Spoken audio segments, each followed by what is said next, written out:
Somebody really check this one out. Oh no, this is kind of a chase. I never really, but I really want so nice lamb sponge. I don't wanna let you go with you on me, no hurry. Oh no, this is kind of a chase.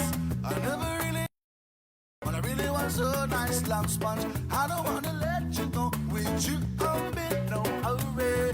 You say spam spam spam spam spam spam spam spam spam spam spam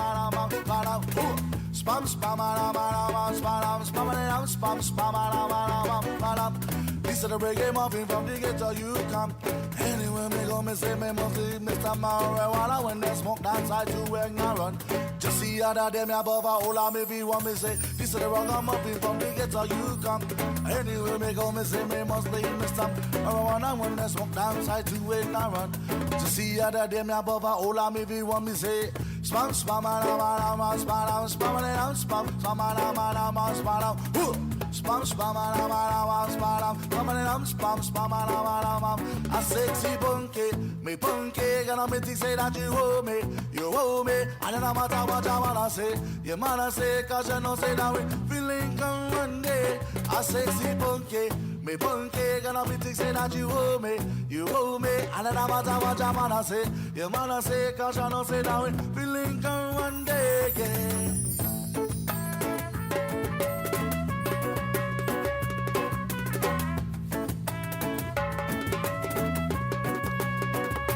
God, cause me see the gun, me want you every day. Yeah, and me know see that you won't come away. God says your man a day, me treat you like strange. Oh man, I know say that you should be here with me, you know your man a pay.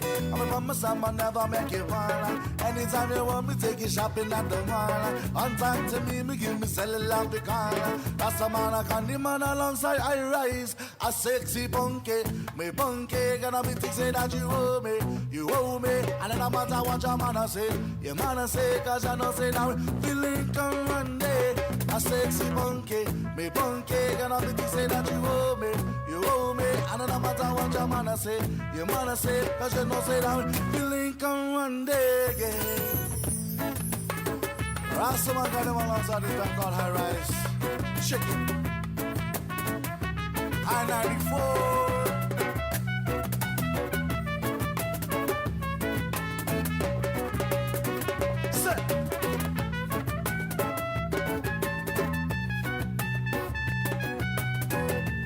Isama ganja plantai, hongna mi da ganja foma. Tisangana liye for me buti ganja. Babylon come to light it up on fire, my child. Isama ganja plantai, hongna mi da ganja foma. Tisangana liye for me buti ganja. Babylon come to light it up on fire, my child. You're listening to The Link with Chris and Sabrina on Breeze 93.9.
Woku inadzekmu querida, bonita. Toda hit sin guinaita. Bendition as to ustada, hofa. Mas para bay hugaw querida.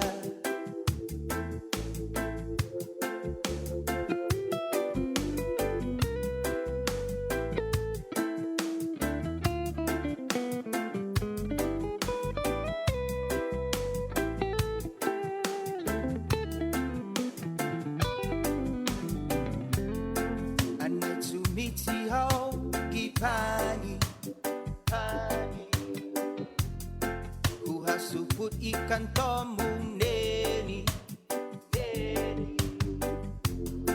Zamampus magurzu Sagwohu inadzekmu querida, bonita.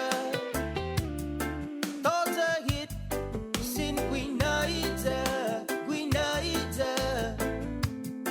Bendition as to ustada, hofa. Mas para bay hugaw querida.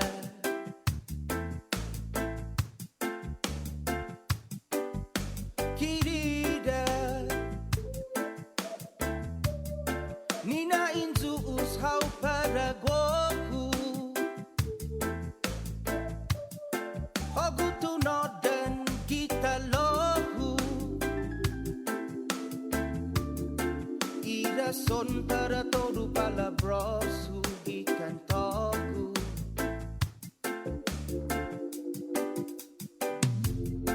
Tiap mamagi haonen casamento Para taasa kwagi menanzus Goku para hoku Para todo o tempo querida, bonita.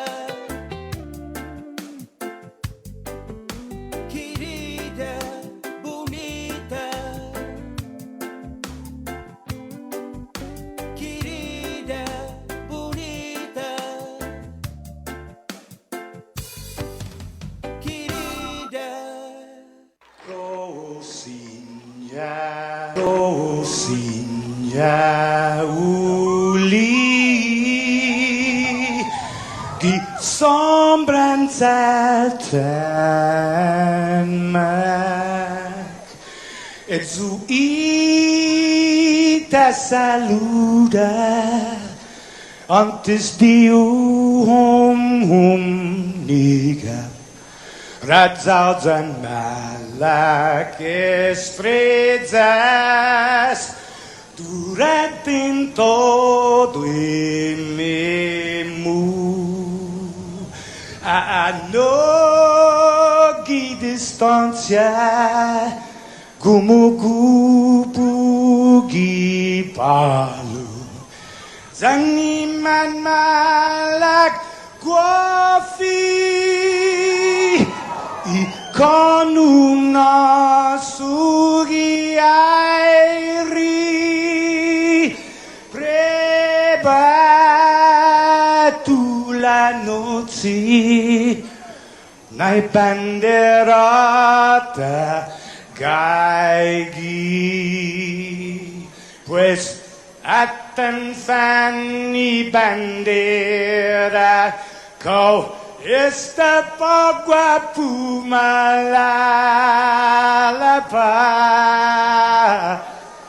Giluk tanu man libri Sentamiti man ko badi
The link. Here on Breeze 93.9 FM. Good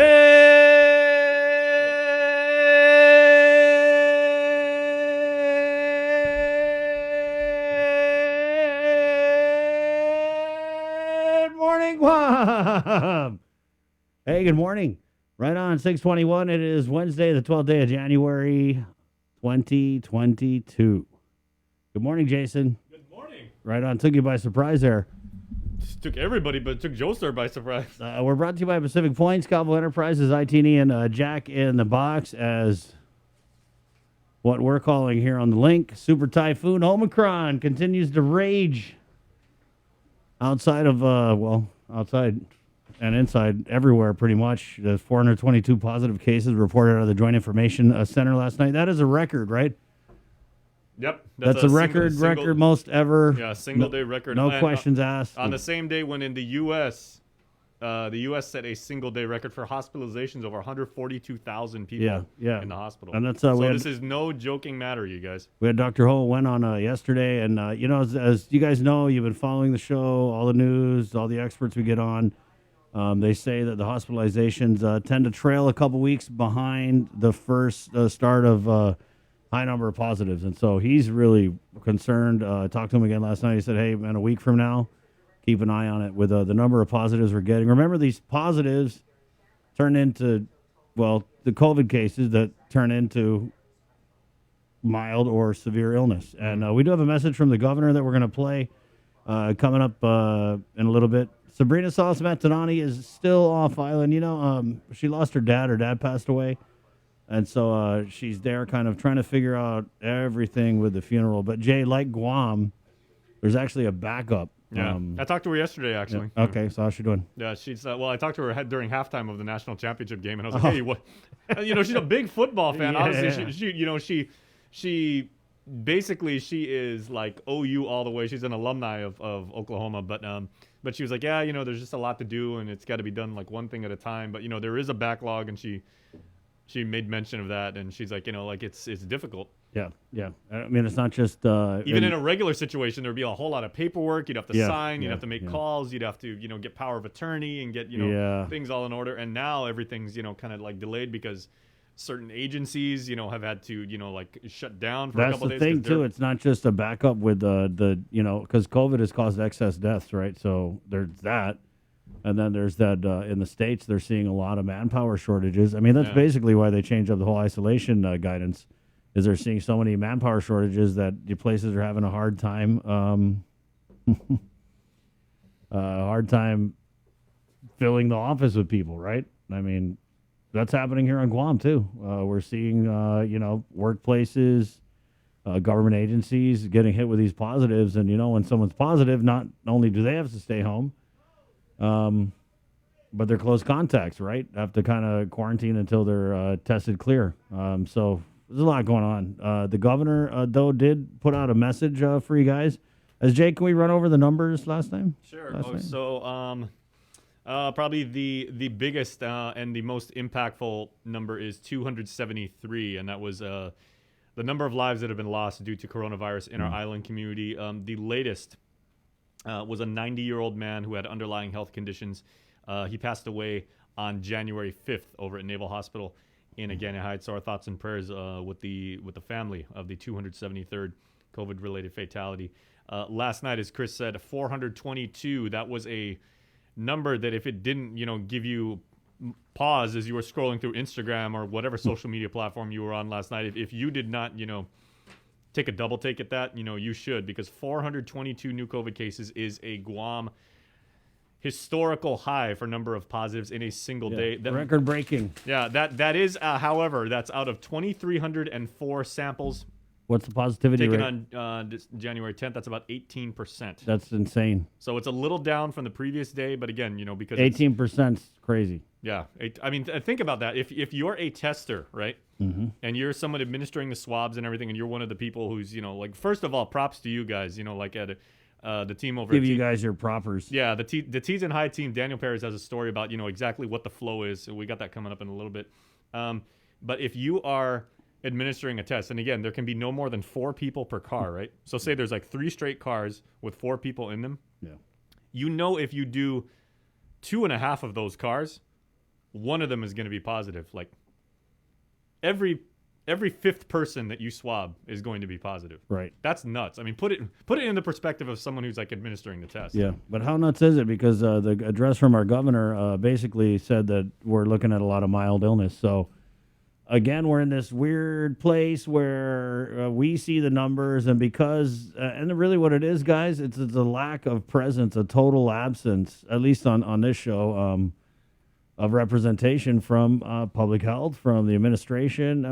I think no matter what kind of person you are, when you look at a number like 422, and you know that it means 422 positive cases, that means 422 different people have COVID. That means of those 422, who knows? Were they vaxxed, unvaxxed, boosted, or they have the comorbidities? Are they going to end up in the hospital? So that's 422 big question marks. And that was just last night. And I know a lot of people are just looking at this, and you and I have talked about this a bunch, Chris, is they said, oh, okay, well, like last night, 422 positives, but not as severe. And people don't even read the rest of the sentence. They just like tune out. They're like, oh, okay, well, you know. But again, Jay, but I mean, think about it again. If you're a nurse or if you're someone like Dr. Wen and everything like that, you don't have the luxury of saying, okay, but it's less severe. You think 422. How many of those are we going to have to care for in the hospital for at least, like several hours? How many may possibly become admitted cases? That's the thing. And what is the larger impact? We don't know. It's either you're going to get a runny nose or you're going to die. You know what I mean? Yeah. So just be safe. But again, Jay, it comes down to what is the response from the government? Are they out here telling people, hey, it's not going to be so bad, or are they out here saying anything? Well, we do have an address from the governor that will go to. Let's just play this now, guys. Sure. When did this come out? Okay, so just to set this up for some context, the governor's office did issue this at 7:30 last night. They put it on YouTube, and then they WhatsApped all of us in media, in which the island's chief executive says she will not be implementing any new restrictions amid the surge. Spoiler alert. That's what I'm saying. 422 positives. I think people are freaking out. Parents are freaking out. We have positives in the schools. DOE reported, I want to say, you have that, Jay? Yeah, let me see what Michelle's numbers were. It was 12. I think it was 12. Let me just make sure. It's always good to make sure, guys. By the way, we normally get Superintendent John Fernandez on Wednesdays, but he's rescheduled to Friday because they're working on the budget. It's 19. Okay. Oh, I'm sorry. That's COVID-19. So it's 12 new COVID-19 student cases, and also 8 new COVID-19 staff cases. All right. Kids are testing positive at the schools. And so there's that, right? There's that the governor said prepare for a super typhoon, right? And I feel like we're in the super typhoon, 422 positives. But what's the reaction here? We get a pre-recorded video message at 7:30 last night. And I understand it's a hard pivot. We'll go ahead, and your governor wants to talk to you guys. And here it is. It's Governor Lilian Guerrero and her COVID-19 message from last night. Hold on, let me just get this set up, guys. Governor Lilian Guerrero, right here on the link. Good morning. Half a day. At this time, there are 14 COVID admissions within our hospitals, with only 1 receiving ICU level of care. The remainder are not as severe. Today, we are tracking 422 new positive cases. The rate of spread continues to be high, and the severity of the illness remains mild. Our focus remains on preventing severe illness, preventing increased hospitalization, and saving lives. Our public health interventions and protective measures remain effective, and as such, I am not announcing any new restrictions at this time. I am asking everyone to stay the course, and this is how we do it. We know that community testing helps us quickly identify new COVID cases so we can isolate the virus. Please get tested. To improve our capability, we have expanded testing to 6 days a week, 6 hours a day, and with an appointment-based system that ensures operations remain efficient and test results are delivered at a much faster rate. We know that vaccines and boosters are effective at preventing severe illness, hospitalization, and death. Please go get vaccinated and go get boosted. To expand access and availability, we have added vaccination and booster clinics at 6 schools, in addition to clinics widely available at the University of Guam, the public health community centers, and private providers. We know that monoclonal antibody treatments help people recover faster and prevent hospitalization.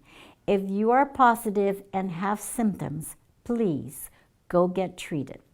Nothing is more important than saving lives, and as your governor, I will do whatever is necessary to protect our loved ones. Again, go get tested, go get vaccinated and boosted, and get monoclonal antibody treatment if you are positive. Wash your hands, wear your mask, and watch your distance.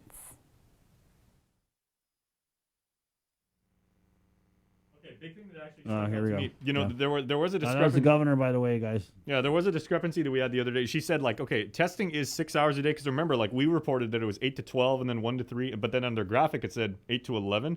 The governor herself said it is 6 hours. And then I checked, like, last night saying, so, okay, every day, 6 days a week, as she said, it is 8 to 12.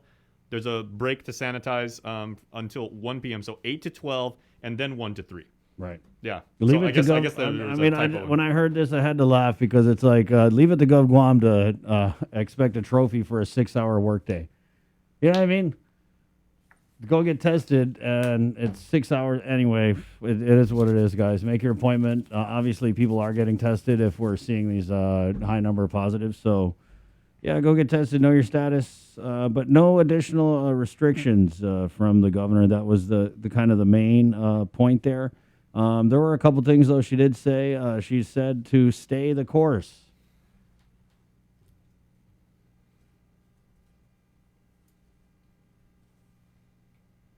Stay the course. This course, I don't want to be on this course, guys. This course it sucks. It's 422 positives course, and there's no mitigation other than go get your booster, go get your vaccine. And I don't know if we just reached the limit of people who will actually go get it. It's not sure. It's frustrating. Because when you see 422, when I see 422, I mean, what's your reaction, right? Your reaction is, ah! I would It hope is. that it still would be that. I mean, I But- know some because Yeah. some people, like, they saw it last night and they're like, meh. Yeah. Which is sad. But what would you make of the governor's message? Was her message, man?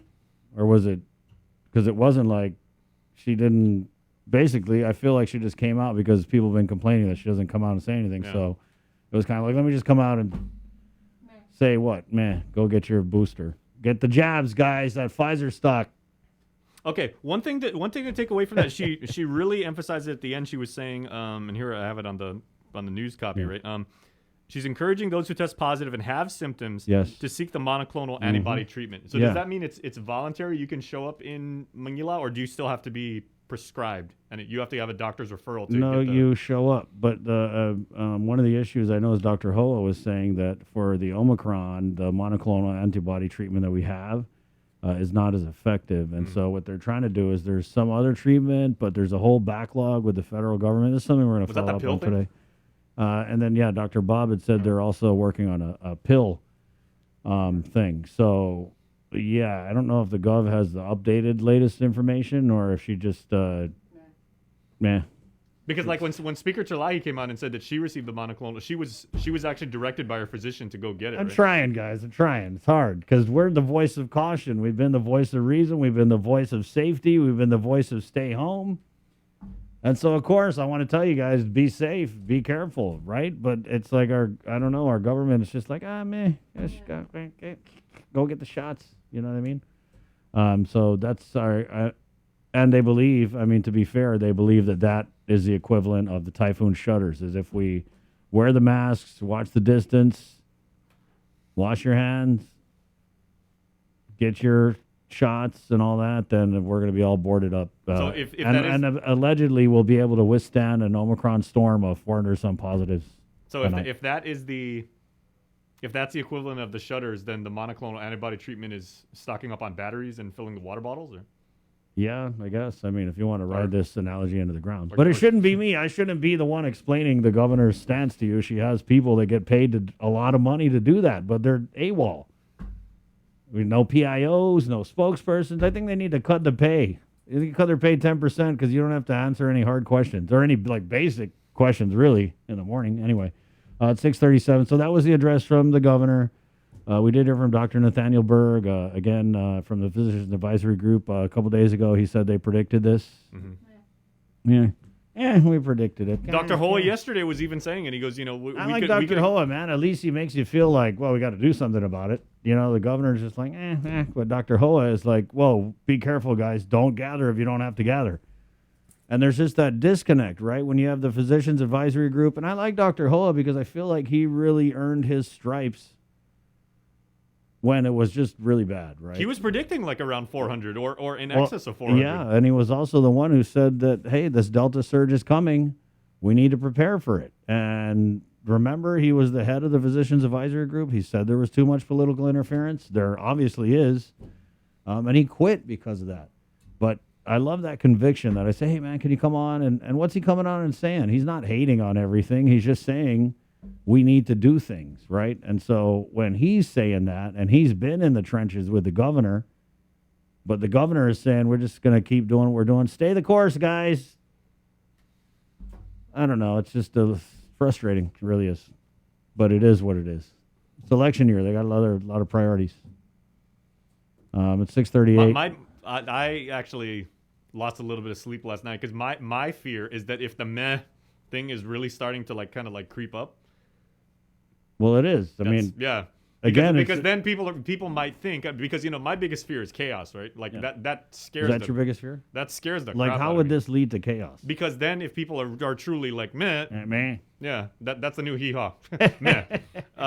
If people really are meh, then they'll think like, okay, and now coronavirus isn't like all of our problems, and we got to work together. Like you were, sounding the horn for that way, going back on 2 years already. Now it's like, okay, this is a poor people problem. It's a minorities problem. It's a northern problem. It's that's not my school, not my church problem and everything. It's somebody else's deal. And then you start to get fragmentation, and that's kind of what leads to everybody doing their own thing. And then we're all not on the same page anymore. And that's what I think that is already that's where we are right now, Jay. Okay. We're not on the same page. I mean, right? I think so. I think they're just some people who, I mean, you look at the numbers, and if your governor is saying it's mild and, we're just going to keep on staying the course, if you know that they didn't really do anything during the Delta surge, which to me, it still blows my mind, why would you take it serious? I mean, there are probably people who listen to us, and they're probably like, oh, these guys are so scared. They're all, oh my God. You know what I mean? But again, I'd feel like we're consistent in our message, which is just do what you have to do to protect yourself. Don't rely on the government. Obviously, they have other things that they think this is working. I'm scared. I'm not gonna lie. Yeah, I mean, I'm concerned too. I'm worried that in a week or so the hospitals are going to be flooded, and we're going to be at a place where it's like, oh, why didn't we do anything? Because that's kind of been, at least with the last couple surges, my thought. The governor came out, her message kind of ahead of this surge, and she had an interesting word choice. She said that we beat back 3 surges, and I'm not really sure you beat a surge. I remember that when she said right? that, Yeah, we didn't beat that Delta surge. That Delta surge beat us. I'm sorry, it did. And to use it as some kind of feather in your hat, I just don't like it. Because we lost so many people. How did we beat that surge? We lost a lot of our elderly mononco, unvaccinated, whatever. Doesn't matter. We lost them. They're dead. They're gone. That's not a win. You know what I mean? It's just not. 6:41. Let's go ahead and get into our first look at news. Yeah. The only kind of solace I can take away from that is like people that have passed that I know too. Yeah. Maybe they're hanging out with Sidney Poitier, like upstairs, like watching a movie. Yeah, and Bob Saget. And Bob Saget. And J.D. Crutch. And there you go. Angel Santos. Jimi Hendrix. Right. Good company. But again, our prayers and our sympathies to each and every one of you who has gone through like hardships during this time. But let's go ahead and get into the news. Okay. 6:41. It is Wednesday, January 12th, 2022. In for Sabrina Salas Mantanani, who's off island with the very latest from the KUAM News team. Jason Solis. Good morning. All right, good morning, partner. Good morning, Guam. Thanks so much for tuning in once again here on Facebook Live. We hope you and your family are staying safe. You just heard from the governor moments ago in reference to the fact that the Joint Information Center did confirm 422 new cases of COVID-19 out of a sample size of 2,304. That's a pretty big number of people who went out and got tested. So congratulations and thank you for doing that. That's a positivity rate of about 18%, I believe about 18.3.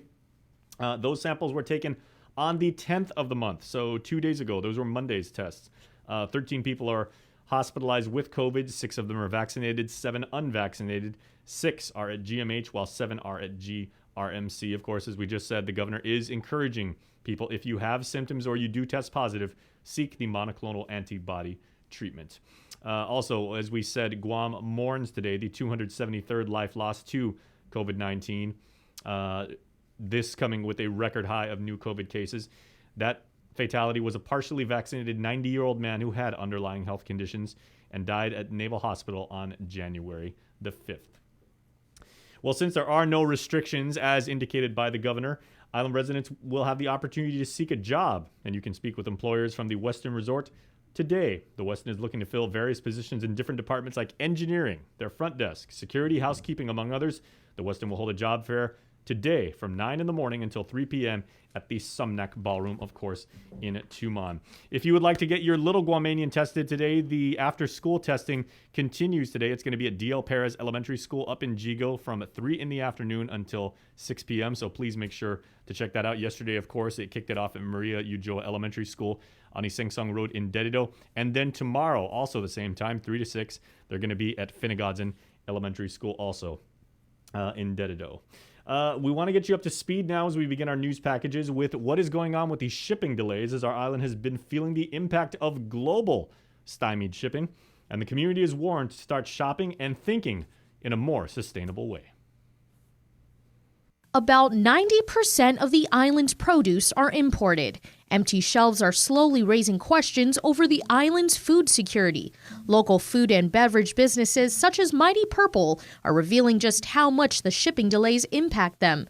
CEO and President Roki Alcantara. We use a lot of berries here, so of course when that doesn't come in, there's no source on island that we can go to locally. Even if I go to one distributor to another distributor and ask if they have this and that, they're going to tell me the same thing because it's all coming from the same place. He says they've had to stay with the bare minimum of fruits that they can get, such as bananas, coconuts, and pineapple, and often have to explain to customers that what's happening is beyond their control.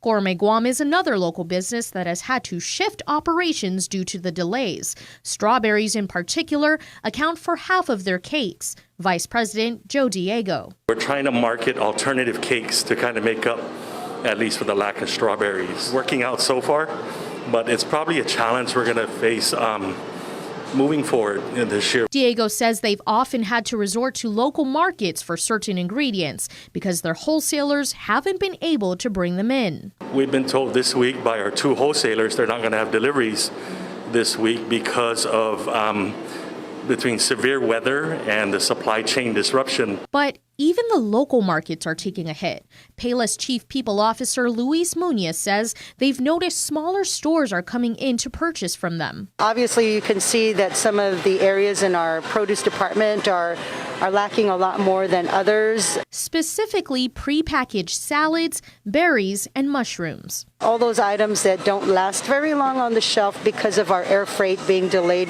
due to weather concerns, you probably will see it empty for at least another week. You can still purchase produce from their frozen section. However, Munya encourages everyone to practice sustainability and support local. Support more local farmers and maybe develop some recipes that will help add a little bit more variety to what they cook in their kitchen. We know that throughout the year that we're going to need to be a little bit more cautious about what we purchase and how we purchase, and unfortunately, we can't do anything about what's being imported into Guam and the delays that happen. Delayed shipments are part of the price to live in paradise. Stick around as we continue to explore alternatives to creating a more sustainable Guam. Reporting for Guam's News Network, I'm Tyler Matanani. For Guam's News Network, I'm Tyler Matanani. All right, thanks so much, Ty. Now, you may have noticed, if you were paying sharp attention when I was reading the Joint Information Center numbers last night, one metric I did not cover was the CAR score. That metric has been speeding off a cliff of late, as the number skyrocketed, as you may remember, yesterday to 162.6. That's up from about 89.7 the previous day.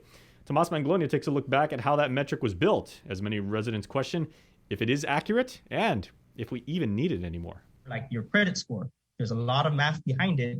You can kind of understand a little bit about what those factors are, but in the end, it's the score that really matters, and it's easier to follow. It's known as the CAR score, or COVID Area Risk Score. In November 2020, former Public Health Chief Medical Officer and the mind behind what he called the one score to follow was on the link to give meaning to the numbers. These days, the CAR score's check engine light turning on, reaching as high as 162.6. Here's Dr. Cabrera again from 2 years ago. The CAR score was used in the summer primarily for how we risk stratified travelers that were entering to Guam into what quarantine protocol they were going to end up going into. And the CAR score was meant for non-Guam areas. And what their score was, so that we can assess the risk of these different areas. So now we're actually using it to assess ourselves. We always kind of track where we are relative to the rest of the public, but this now is really focused. And in all honesty, this is the third version of the CAR score. The score took into account incidence of new cases, test positivity rate, and rate of spread. And then Press Secretary Crystal Paco San Agustin stressed the need for the score on November 23, 2020. The lower the score, the better our ability locally to manage our COVID risk, and the higher the score, the more we are testing those maximum limits of our public health system and our hospitals. So what you saw a few weeks ago when our CAR score was in the 40s was we were putting out we had to do extraordinary measures to help manage our COVID response. The Blue Med tents had to be assembled.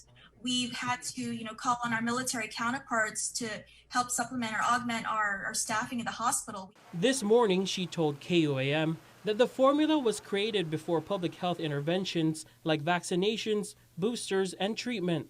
The most critical metric, she says, is number of hospitalizations.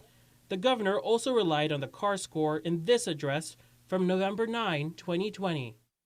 I am calling on each of you to strive for 5, to maintain a CAR score of 5 or under for the next few weeks. That's a far cry from the use of the CAR score coming to a screeching halt that seemingly asks the public to close their eyes and ignore the staggering number when the island is in a surge. Former PAG Chair Hoa Wen says it's time to move on. We should kind of stop using the CAR score at this point. I mean, there's a lot of factors that we currently have that kind of need to do a lot of adjustment for the CAR score, especially, we have a high percentage of people that fully vaccinated already. So I think we just have to follow the rate of positivity in the community and just follow that daily and weekly. He agrees that monitoring hospitalizations is vital, and the CAR score confuses the public. It doesn't make any sense, so I don't like it either.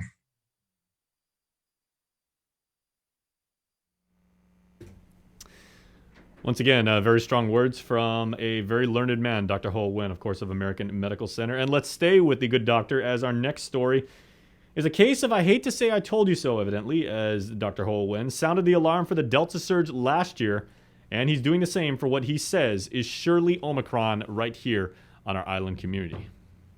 Dr. Hoa Wen says Omicron has definitely arrived on island. This is Omicron. It's not the Christmas gathering. This is not the New Year gathering. This is Omicron because we see the infection so rapid out there that it's really crazy. The doctor is saying the highly contagious COVID-19 variant will spare no one. Unvaxxed, vaxxed, fully vaccinated, partially vaccinated, boosted, recent infection with Delta, it's gonna go right through to you if you drop your mask.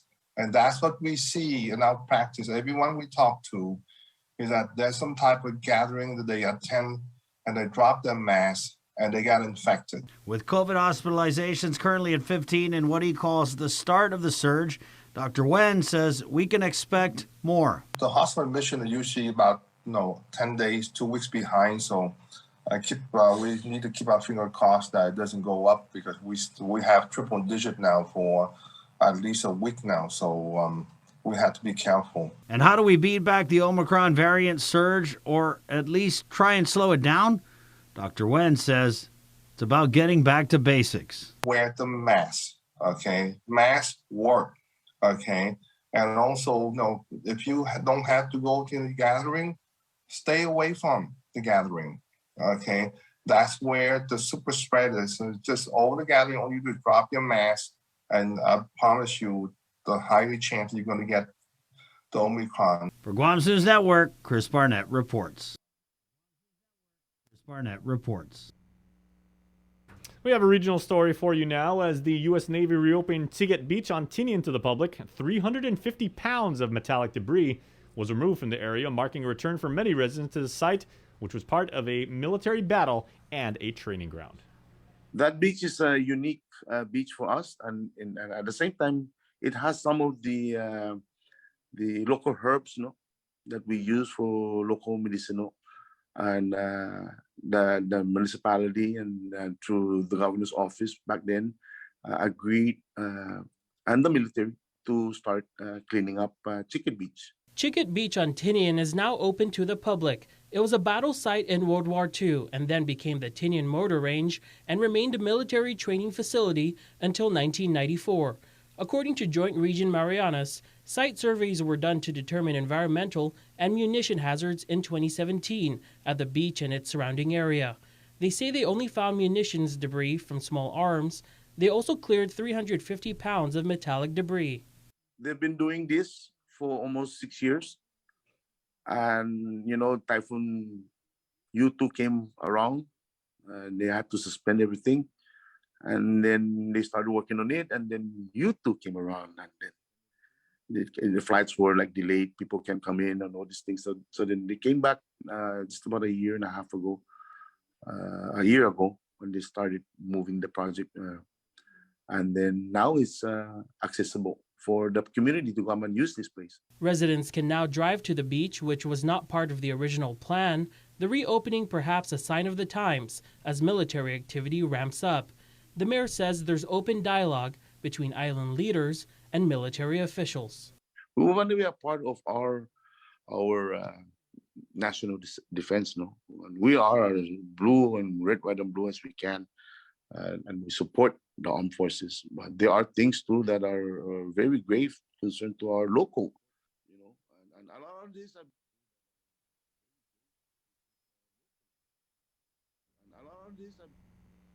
All right, double duty from Tomas Manglonia. He's going to be here later on in the show to tell you what is the latest going on with the impeachment proceedings of CNMI Governor Ralph Torres. So stay tuned for that. That's coming a big day today in CNMI News. Back here in the 671 at home, we told you that Daniel Perez was on site at the Tijan testing site yesterday, and he gives you a breakdown of exactly how the retooled, streamlined, optimized, if you will, how the flow goes for those who have made an appointment to be tested. When entering the Tizan COVID testing site, you'll notice there are two lines. The results of added scheduled appointments are rolled out this week. There shouldn't be too much confusion since 2 or 3 National Guard members will guide you to the right line. The new appointment system aims to make the process more efficient by also filling out forms digitally ahead of time. Public Health PIO Janela Carrera. With the partnership with the National Guard, they're the ones who assisted us in trying to manage the line.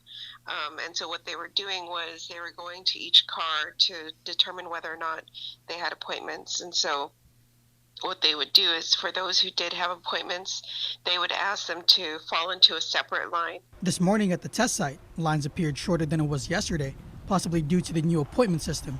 You can still get tested without an appointment, although there is a limit, which Carrera could not specify. We really do want to push for people to schedule an appointment. That way, we can limit the wait time for those who come there. And so that's what's occurring now. And we did notice that yesterday. Appointments are per person and not per vehicle, according to Public Health, and 4 people are allowed to be scheduled per vehicle. To schedule your testing, go to tinyurl.com/COVID stops with me. Daniel Perez reporting for Guam's News Network.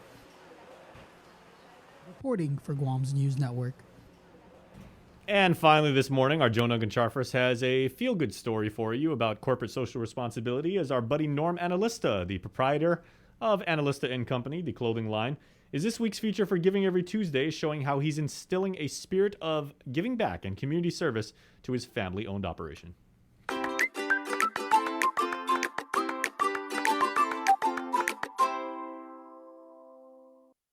Analista & Company decided to launch Fashion for a Cause this year.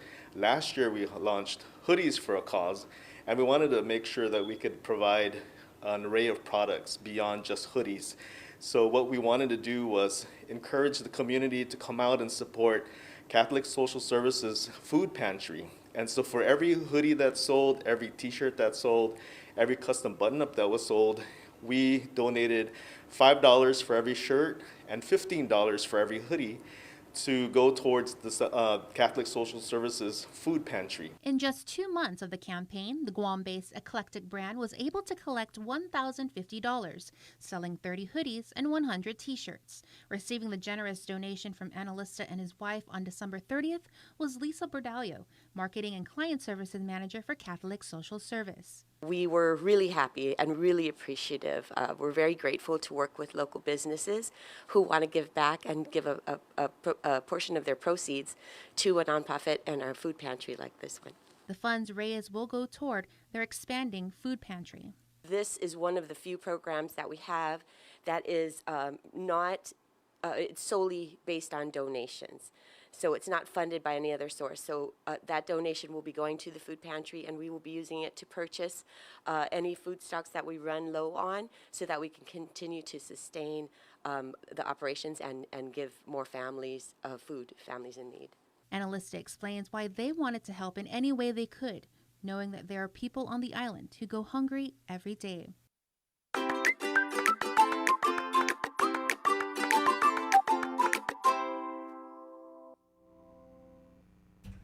All right, and Nestor Lecanto has a story about international diplomacy for you now as talks continue between the U.S. and Japan about defense preparation.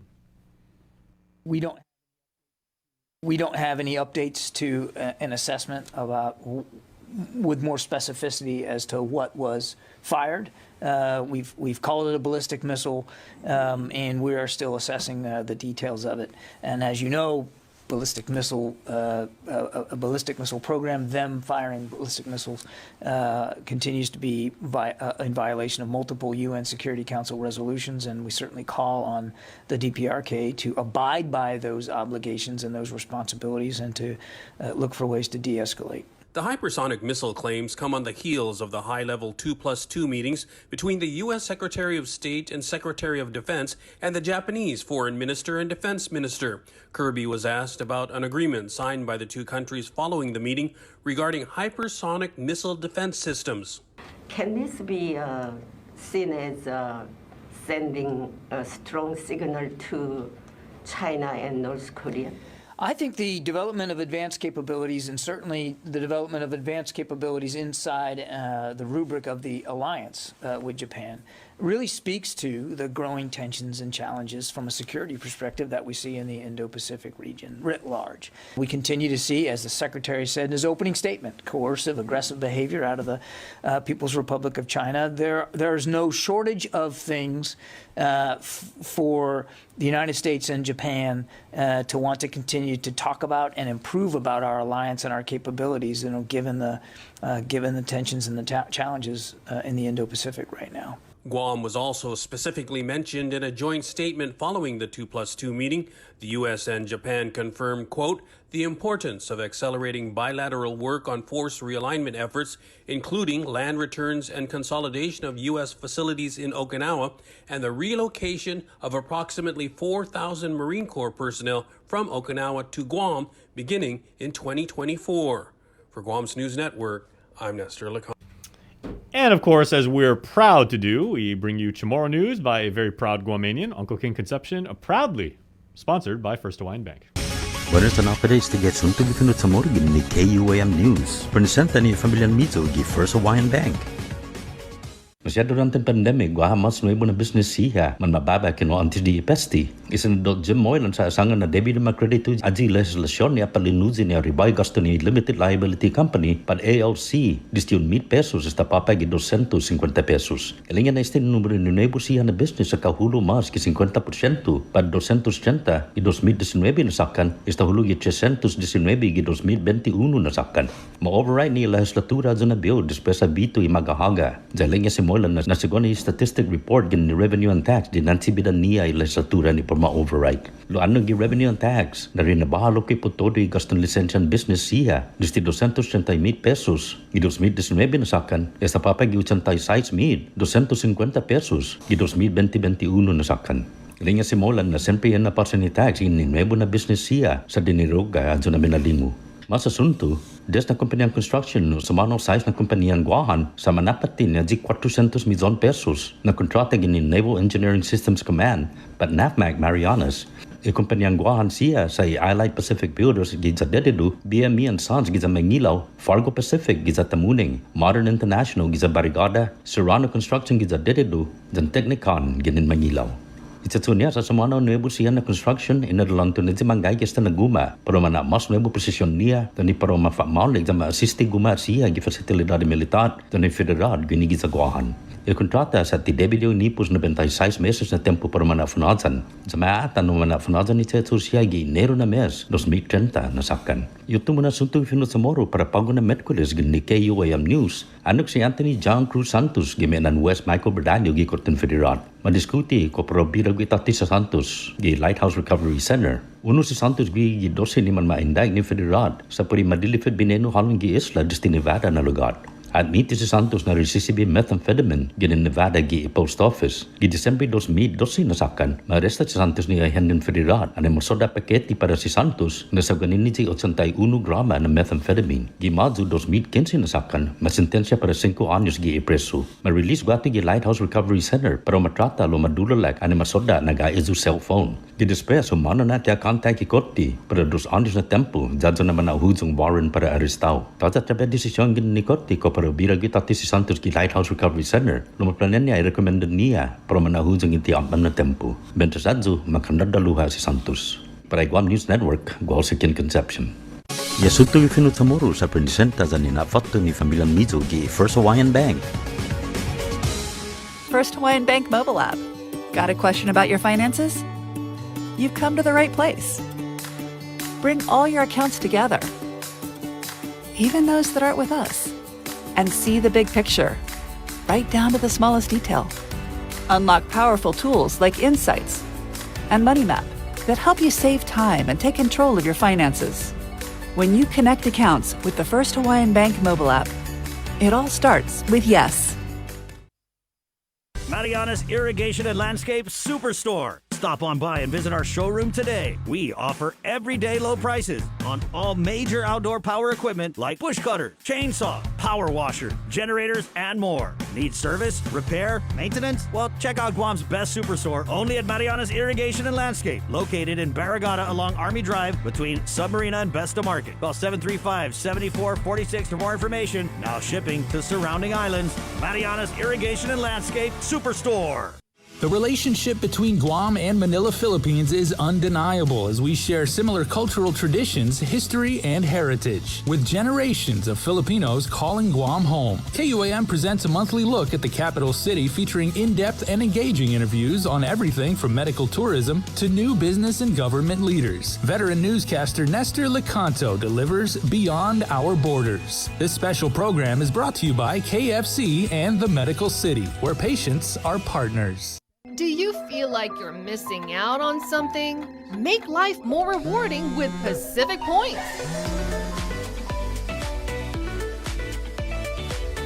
Earn and redeem points for bill rebates and free load at IT&E, discounts on fuel at Shell, vouchers at Foodies, and United Mileage Plus miles.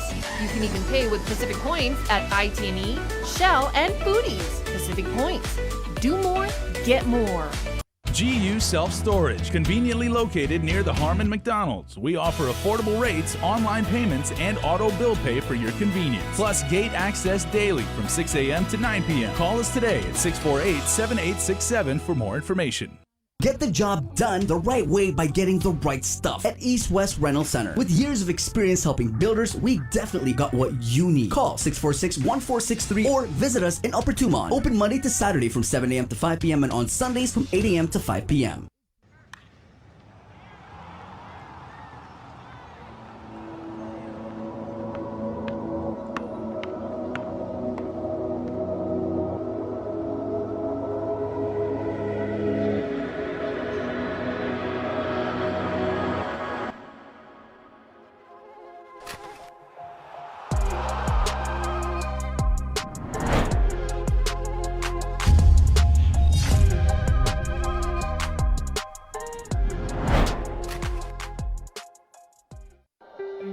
Join KUAM every Wednesday on Primetime for Inside Business. It's our new weekly segment featuring the struggle of Guam's businesses during this global pandemic. We'll hear from industry leaders about the difficult decisions they were forced to make to implement cutoffs, layoffs, and shorten hours just to survive. It's the other side effect of COVID, the island's economic crisis. We'll also feature new businesses that managed to open and thrive during these challenging times. It's Inside Business every Wednesday on KUAM News Primetime. The Culture Club returns to KUM Digital and KUM News Weekend Edition, highlighting Guam's young artists, activists, and crafters as they work to protect, preserve, and promote our Tamoto culture. Watch this weekly feature on the digital platforms of KUM News Weekend Edition, brought to you by Hanum, the freshest bottled water made in Guam. I didn't get screened because I was just afraid of it. I procrastinated. I didn't have any symptoms. I didn't have insurance. I didn't want to know. There were several services that was available to me. I got a mammogram. Colonoscopy.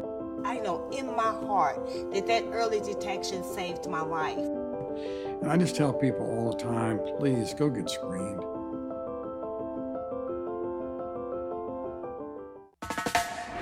Pacific Matters is a half-hour news, culture, and lifestyle show focused on issues that impact Guam, the Northern Mariana Islands, and the larger Pacific region.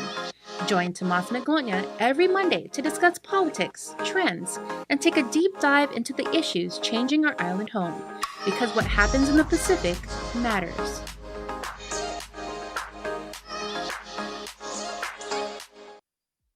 See what's on TV tonight with schedules, network news and notes, local promotions and giveaways on KUAM Communications social media pages. Like and follow us on Facebook or Instagram now for all the latest and never miss out.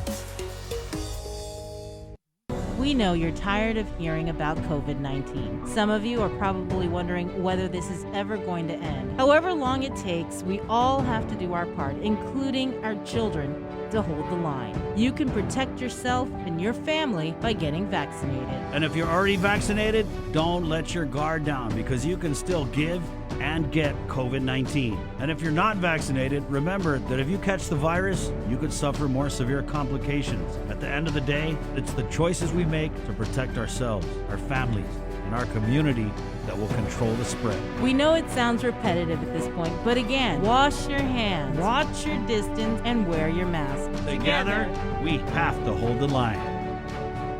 Let us know what's up on our KOM News WhatsApp tip line at 671-727-0094. Share information about what's happening in your town, on Guam or the CNMI, and what you want us to know. Reach us on WhatsApp at 671-727-0094. The link. Here on Breeze 93.9 FM.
Yeah, good morning. Elway Akeda. Right here on the link. It's Wednesday, January 12th, 2022. Pacific Points, Cabo Enterprises, ITNE, and Jack in the Box. Proud to present this episode of The Link. They're doing the school-based vaccination clinics ages 5 and older today at DL Paris up in Gigo. All right, 3 to 6 p.m. I was just texting with Janela Carrera, the Public Information Officer for Public Health. Just trying to get some numbers here for these school-based vax clinics. The first one they had, where there were 57, and then the second one they had was a Stumbo, and they had 119 people show up. I'm not sure if that's like kids or a combination of kids and parents. So it's tonight at DL Paris. Well, today, 3 to 6 p.m., guys. If you want to go get the kids boosted or vaxxed or whatever it is, 5 and up, I think you have to bring a parent. Legal guardian must provide the minor's birth certificate. Also, a government-issued photo ID. And you must be, well, if you're a kid, you must be accompanied by a parent or legal guardian. No fair 8-year-olds are showing up. Hey, I want some of that. Give me that. 2 right there in the arm. Guardians must present legal guardianship or power of attorney documents. At 7:14, Monica de Oro of the Micronesia Climate Change Alliance is in the KUAM News Zoom room. Good morning. Happy New Year. Good morning. Buenos dias. And happy belated birthday. Thank you so much. Is ready? This is Happy Mossy. birthday to you. Happy birthday to you. Happy birthday, dear Muñeca. And everyone else's birthday it is yesterday and today. To happy birthday to you. May the dear Lord bless you. Oh, yeah. May the dear Lord bless you. May the dear Lord bless Muñeca. And everyone else's birthday it is yesterday and today too. Happy birthday, everybody. Happy birthday to you. And anybody else within earshot of Maneka right now, they're like, man, Maneka, like whatever YouTube channel like you're watching right Is now that on your the iPad, choir? like they're Yeah. really tone deaf. Oh.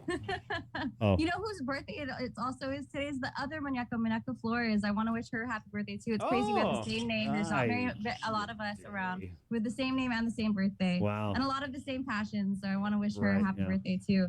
Your Enviro sister. Yes. 7:15. So you're we haven't seen you since last year, first of all. Long time. Yeah, it's been a while.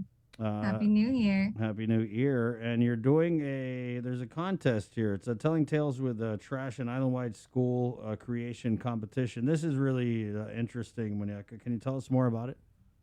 Yeah, so Micronesia Climate Change Alliance has been doing a lot of work around the waste issue. We created a web series that we streamed on KUAM from Hernanes for Our Nennies, which tackled and dived into the waste crisis. And we've been doing lots of waste and trash cleanups in a village. And now we really want to bring this issue to the ones who are going to be most affected by this and empower them for climate action, the youth. So we got some funding from CAHA and from the governor and with support of the governor's office to conduct this island-wide competition in which the youth from K through 12 will be transforming trash, everyday trash, into sculptures, all art pieces.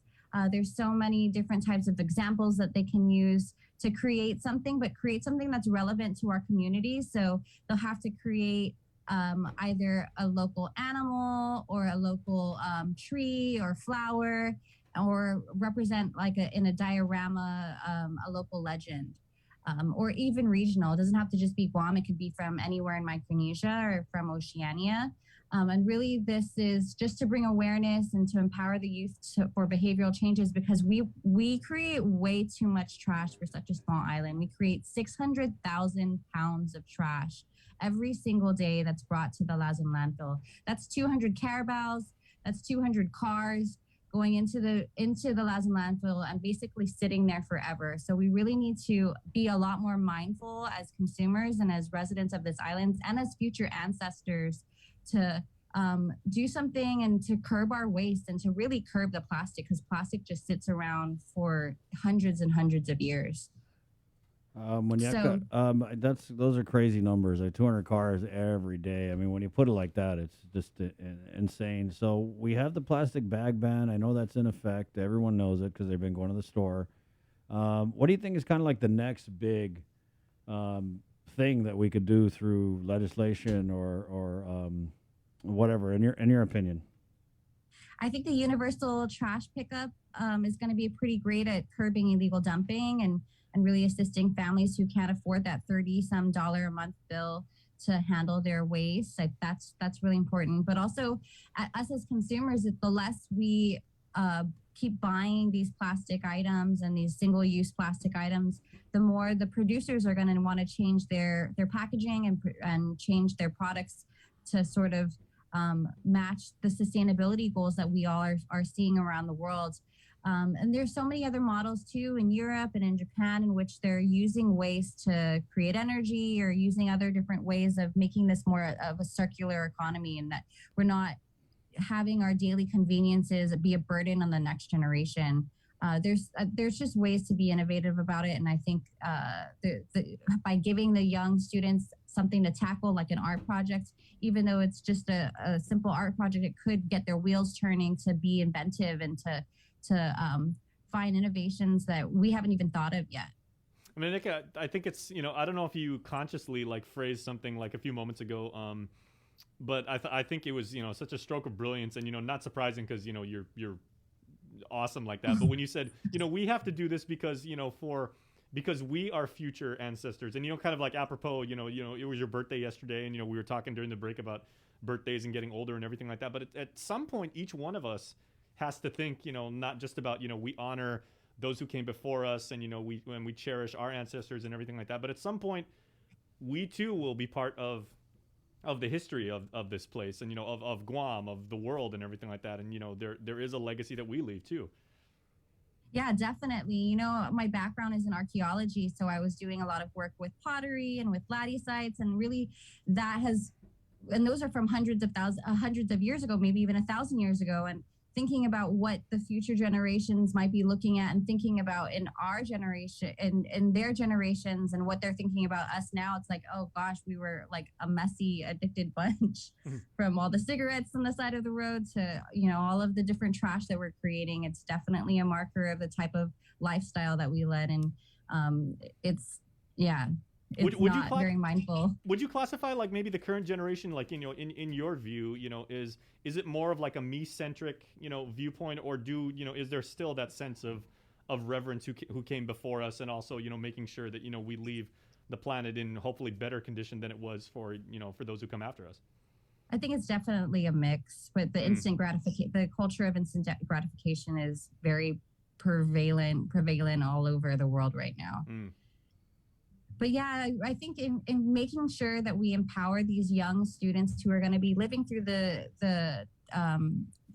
climate crisis, living through the plastic pandemic, it's really important that we start engaging them on these really critical issues for their generation to tackle, and getting involved in the students and trying to get as much students and teachers involved in this project to have fun too, and not only have fun, but collect scientific data. We want that we created data sheets, so if they do participate, they're going to be tracking the amount of trash that they use, the types of trash they use, how they got them. Are they collecting them from their houses? Are they cleaning up their neighborhoods or their beach sites to use this trash?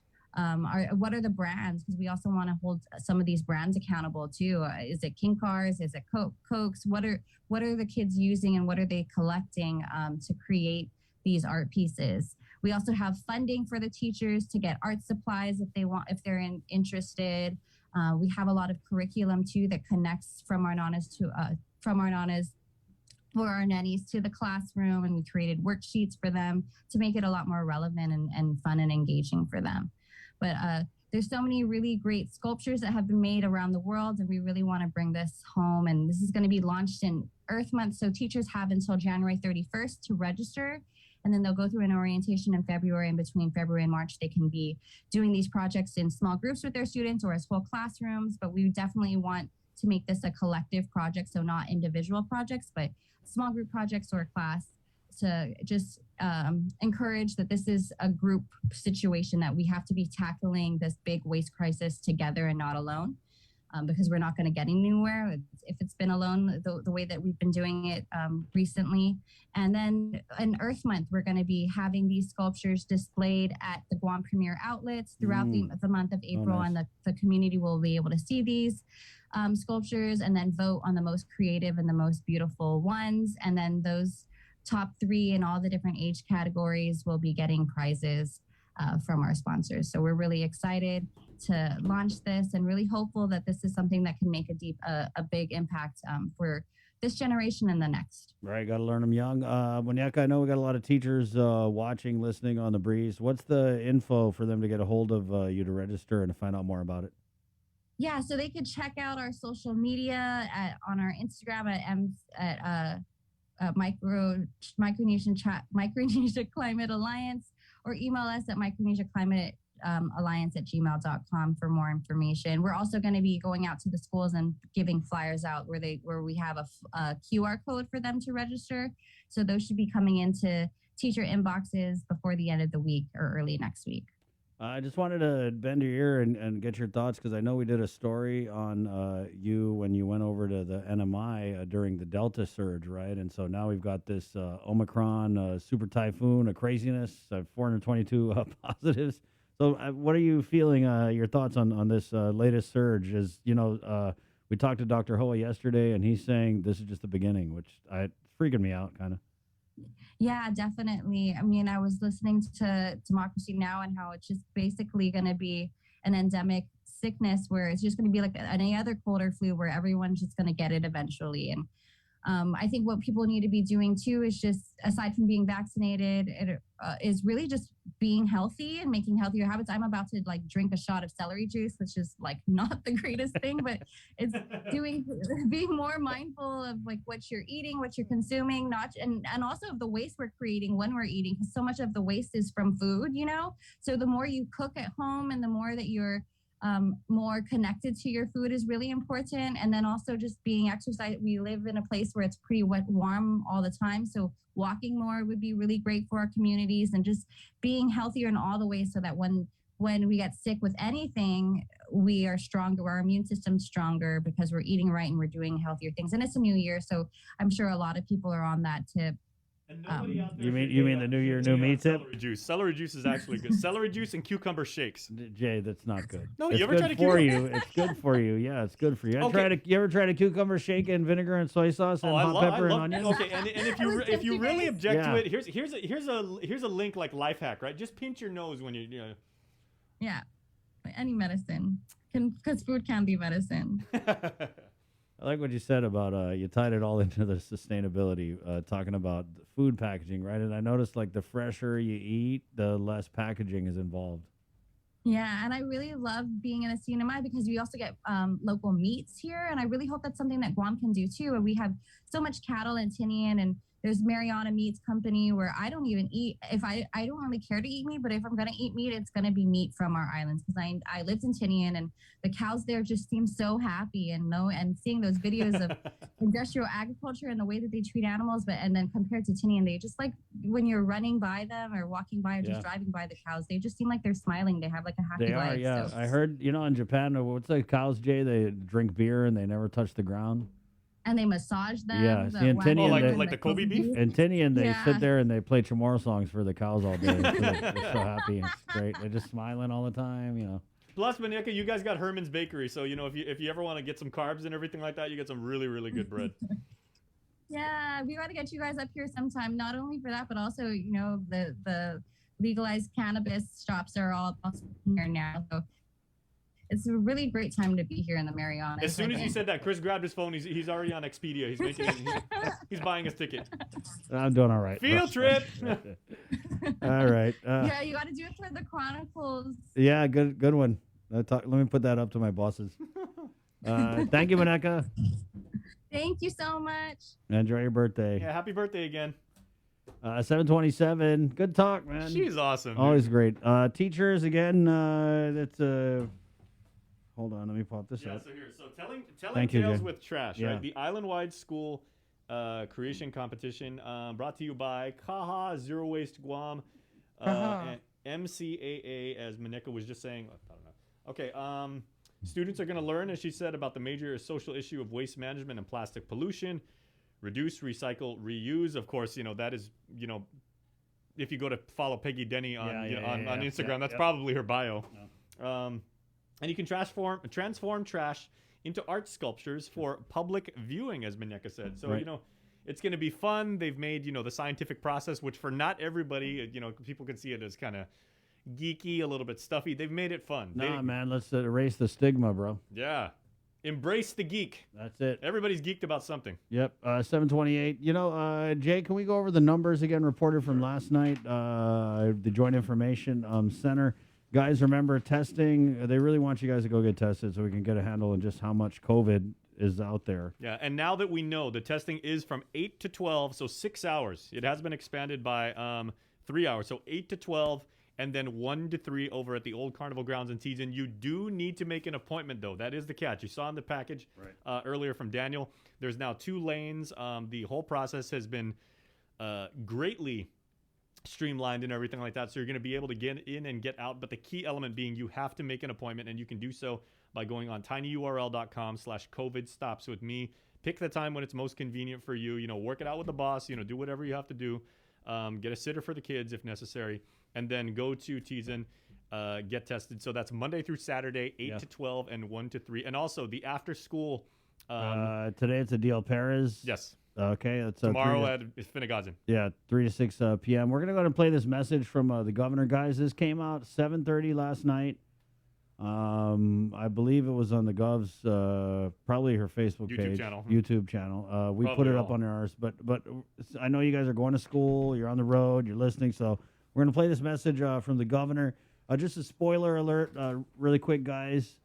Not for Spider-Man No Way Home, but for real life.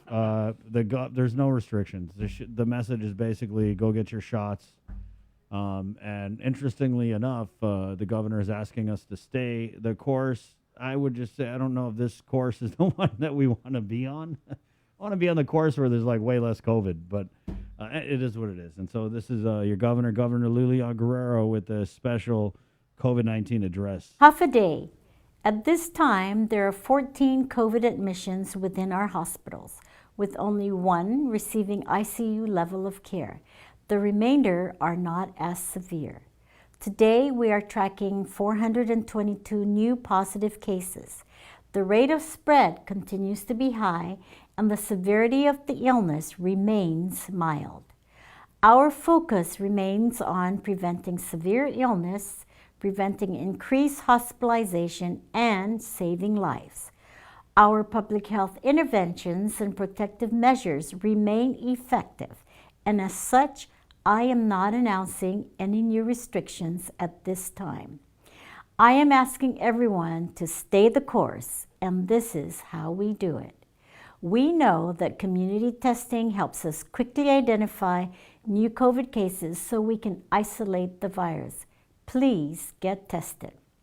To improve our capability, we have expanded testing to 6 days a week, 6 hours a day, and with an appointment-based system that ensures operations remain efficient and test results are delivered at a much faster rate. We know that vaccines and boosters are effective at preventing severe illness, hospitalization, and death. Please go get vaccinated and go get boosted. To expand access and availability, we have added vaccination and booster clinics at 6 schools, in addition to clinics widely available at the University of Guam, the public health community centers, and private providers. We know that monoclonal antibody treatments help people recover faster and prevent hospitalization. If you are positive and have symptoms, please go get treated. Nothing is more important than saving lives, and as your governor, I will do whatever is necessary to protect our loved ones. Again, go get tested, go get vaccinated and boosted, and get monoclonal antibody treatment if you are positive. Wash your hands, wear your mask, and watch your distance. Governor Lulian Guerrero, everything as is. Still, the message is go get your shots, your vaccination. If you received the vax more than 4, 5, 6 months ago, you're ready for the booster. If that's what you want to do, I know that they're concerned about the number of vaccinated individuals who have not yet got the booster. And so that's the governor's message. Go get the monoclonal antibody treatments if you got COVID. If you don't, go get the shots if you don't have them. If you're vaccinated, get the booster. And those are the public health measures that the governor in that address said remain effective. Okay? I mean, it is what it is. If you think, triple-digit positives is effective public health policy, that's on you. I'm sorry, bro. It's 7:33. We're going to take a quick break, and we're coming back with the Minority Report with Minority Leader Senator Chris Duenas right here on The Link. It is Wednesday. Good morning. Uno Mixed. We're mixing it up on the last Thursday of every month with a look at lifestyle, entertainment, food, and so much more on the stations, networks, and digital platforms of KUAM Communications. Uno Mixed is presented to you by Docomo Pacific, Better Together, and Pepsi. That's what I like. KUAM's multi-platform morning show, The Link, just got a little more delicious with Feed Me Fridays. Chris, Sabrina, Jason, and the rest of the morning crew will take some time off each Friday to talk, taste, and tempt you with all the latest and greatest food and drinks on Guam. Old faves, new hits, and everything else we can put in our bellies. It's Feed Me Fridays on The Link. Brought to you by King's Restaurants, Ruby Tuesday Guam, and Devondale. Real milk from free grazing cows. This season, KUAM Communications is ready to go with more games, more championships, and more sports specials guaranteed to bring out the fan in you. Don't miss a minute of gameplay from NBC on KUAM TV8 or from CBS on KUAM TV11. We're bringing you all the action and excitement brought to you locally by Mariana's Irrigation and Landscape and Docomo Pacific. The world of television is more exciting than ever. Don't miss a minute of special presentations from NBC on KUAM TV8 or from CBS on KUAM TV11. Every month, we'll bring you the fun and excitement of award shows and red carpet moments, special series presentations, and other great network programs. Brought to you locally by King's Restaurant, Ruby Tuesday Guam, and Docomo Pacific, giving you more reasons to tune in and turn on. Fall in love with TV again with the best from KUAM Communications. Let us know what's up on our KUAM News WhatsApp tip line at 671-727-0094. Share information about what's happening in your town, on Guam or the Sinamai, and what you want us to know. Reach us on WhatsApp at 671-727-0094. Pacific Matters is a half-hour news, culture, and lifestyle show focused on issues that impact Guam, the Northern Mariana Islands, and the larger Pacific region. Join Tomas Maglonia every Monday to discuss politics, trends, and take a deep dive into the issues changing our island home, because what happens in the Pacific matters.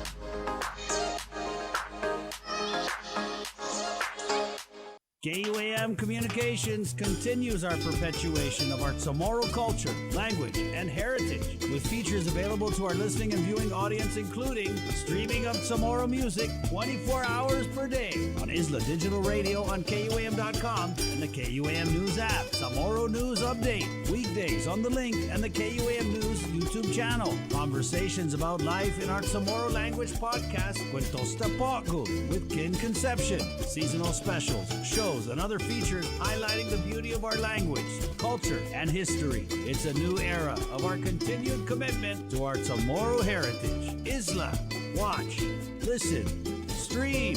Viva Isla! Chris Duenas. Good morning, Madam Speaker. Good morning, Chris. Good morning, all of KUAM, and good morning, Guam. So what's on your mind this Wednesday morning, Madam Speaker? Well, we had our Committee on Rules meeting yesterday, so we've set our session agenda for January. That's probably number one on my mind right now, and preparing for that. We've got some important matters to be considered. And of course, on my mind is the increase COVID positivity rates. That's very concerning. And so those two are probably the biggest. Yeah. I don't know. Do you want me to start with the session? I'd like to talk about, we're going to put on the session. It looks like the war claims plan is going to be put on the session. And that way we will be able to, once and for all,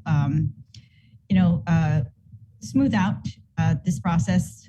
When we passed the law to allow a local war claims process, the legislature wanted to really make this a very efficient process, make it a priority of all the agencies to join together and get this done, and to hopefully find all the claimants, potential claimants out there. And so we did that. We passed that law and we put time frames in it. But the plan that we got back from the governor's office was not exactly consistent with our law. And there are two concerning matters for me, at least. The first one is this confidentiality of the claims that are filed. They took the federal claims form, and on the top of it, they put a huge disclaimer saying that anything that you put in this document is going to be subject to public disclosure. And this is the claims form where people talk about what happened to them, including rapes, other forms of abuse, and all of those tragedies. And I really prefer that type of disclosure be left to the claimants, that if they want to disclose what happened to them and tell their story, that they do that, but that we not force that on them just in order for them to make a claim. I think the federal government, they post decisions as to how much money was distributed in a claim, but they put numbers on those claims. They don't put names, so they keep some kind of confidentiality. And so that's what I'd like to do, is to keep the process open and transparent enough so we can account for all the money, and that the process is fair and equal. Yet when it comes to, our Manamco stories of what they went through, that it's really protected if we can protect their privacy regarding what happened to them. So that's one of the issues. The other one, of course, is the funding source. They sent back a bill that totally changed the funding source. And so we want to make sure we address that. What is the funding source for this? And then how much money are we talking about? So we had said, I think up to 10 million from Transfer Authority. And they came back with another bill that says 10 million from general funds. And then in the testimony from Mr. Byrne from Department of Administration, he says this might come from FY21 excess revenues, or it might come from FY22 revenues above current appropriations, and all of that was kind of fuzzy for us. So I'm hoping that the appropriation share is going to, well, he said he's going to put a substitute bill on the floor, and that hopefully to address those things. Can you just correct me if I'm wrong, but did you have something in the budget bill where you were trying to earmark the excess revenues for tax refunds or something, or is That's correct, yes. So what I did was in FY21, I didn't call them excess revenues. What I did in my amendment was increase the projection for FY21 revenue. And when I increased that by 20 million, I increased the set aside for tax refunds by 20 million. So that there's a balanced budget in the end. Now, Mr. Byrne told us we don't necessarily need to balance our budget, and we can appropriate 10 million without saying that we are going to bring in 10 million. And I just don't agree with that. Maybe technically that's possible, but I feel like we've done a very good job as a legislature in keeping our budgets, trying to keep the spending within what we project in revenue. And that if we start to go beyond that, we're just going back to those irresponsible budgets where we allow deficit spending. So the war claims money is not going to mix in with the money that's set aside for tax refunds? Well, we don't know yet. So right now, the current law says Transfer Authority, meaning they're going to find these funds, and from the current revenue projections and the current appropriations, they will find 10 million and they will put it over there. They did that before, and they also said they had no problem with this when they passed the law, right? When they signed the law, that was the funding source, and everybody agreed. So there's no Section 30 funds that we're not using the Section 30 funds? Well, Section 30 funds are, they go straight into the general fund. So they get mixed up, and it's possible some of the general fund, if we're going to use general fund appropriations, comes from Section 30. it's not specifically delineated. Are you concerned at all with this coming from the general fund when we have all this ARP money, or could they use ARP for this? Or I don't think they could use ARP for this at all. But this is why I say that we have to reserve our local funds for programs that cannot be covered by ARP. And we have no idea really whether 10 million is enough for the war claims or not. We don't know that yet.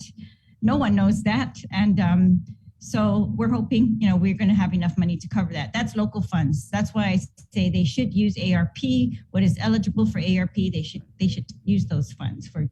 But my only issue with using a different funding source and what we've put into our original law is that we're now saying that this increased revenue that we've received in the first couple months of the year, right, the fiscal year, October, November, that those are solid, and that for the rest of the year we can bank on that.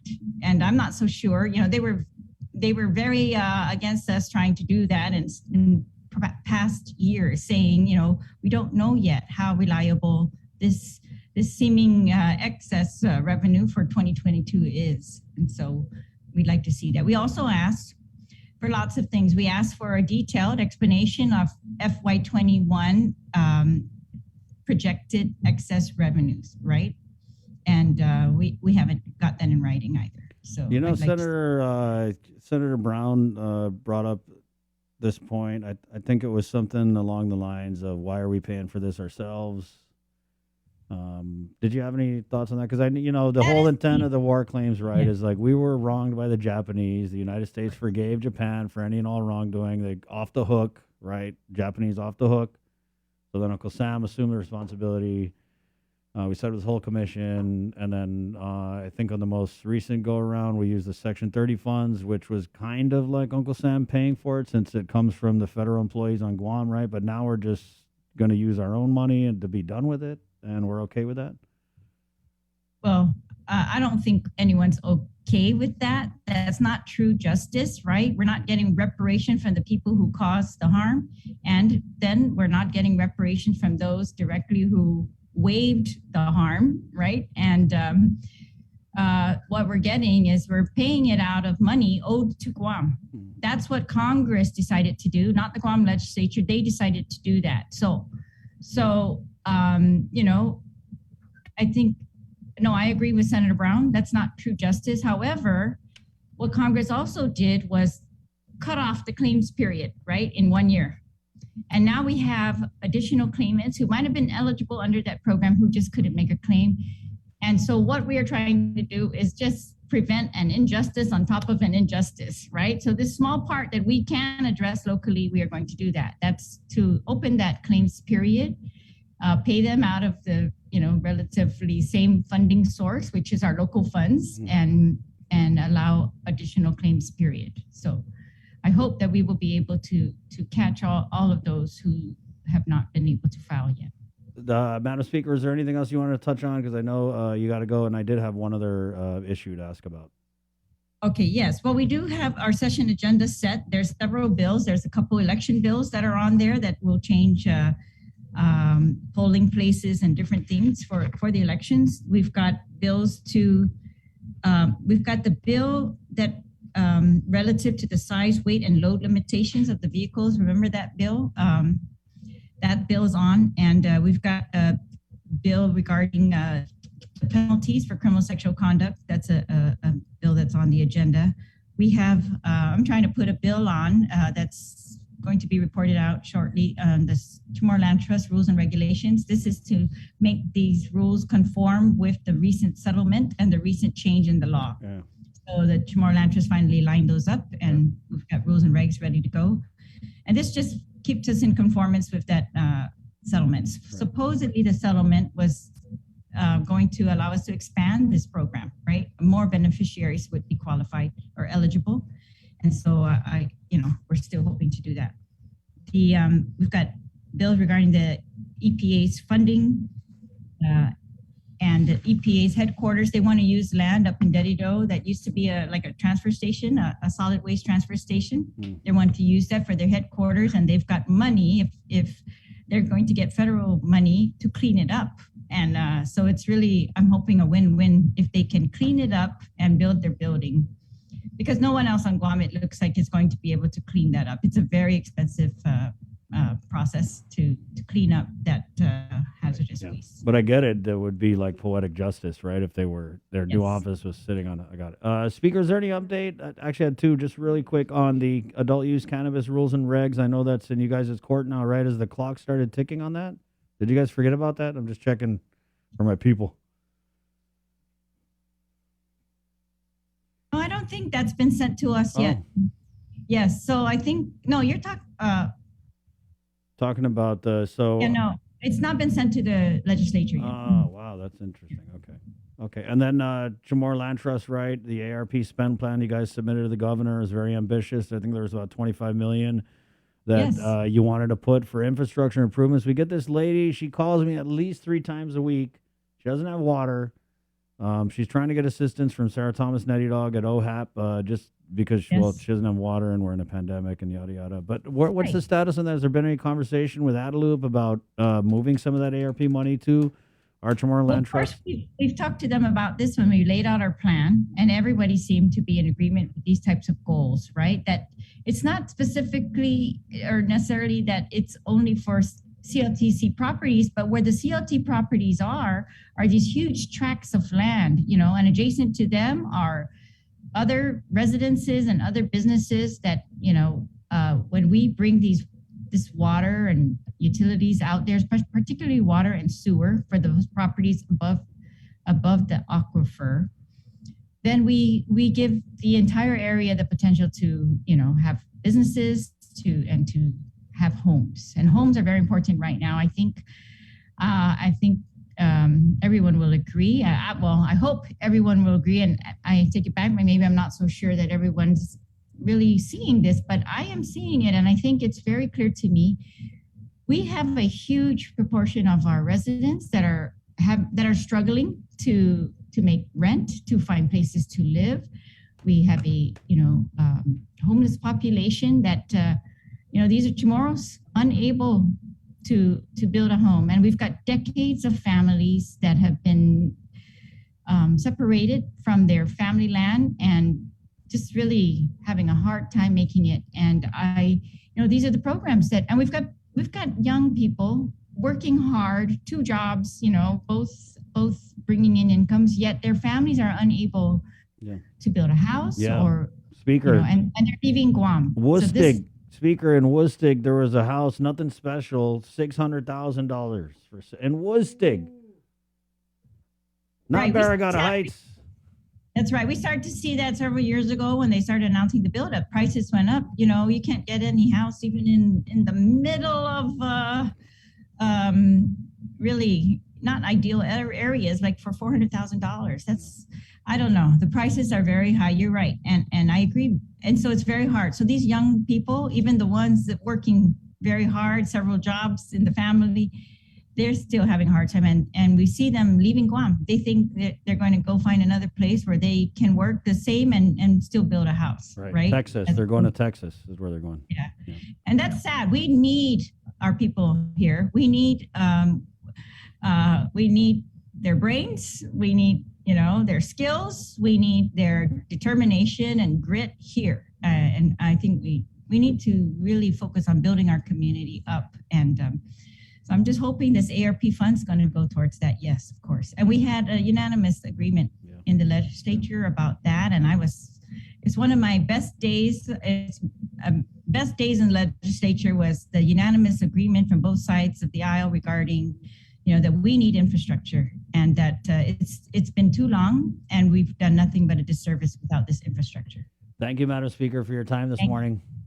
Thanks, and good luck to everybody today. Please stay safe.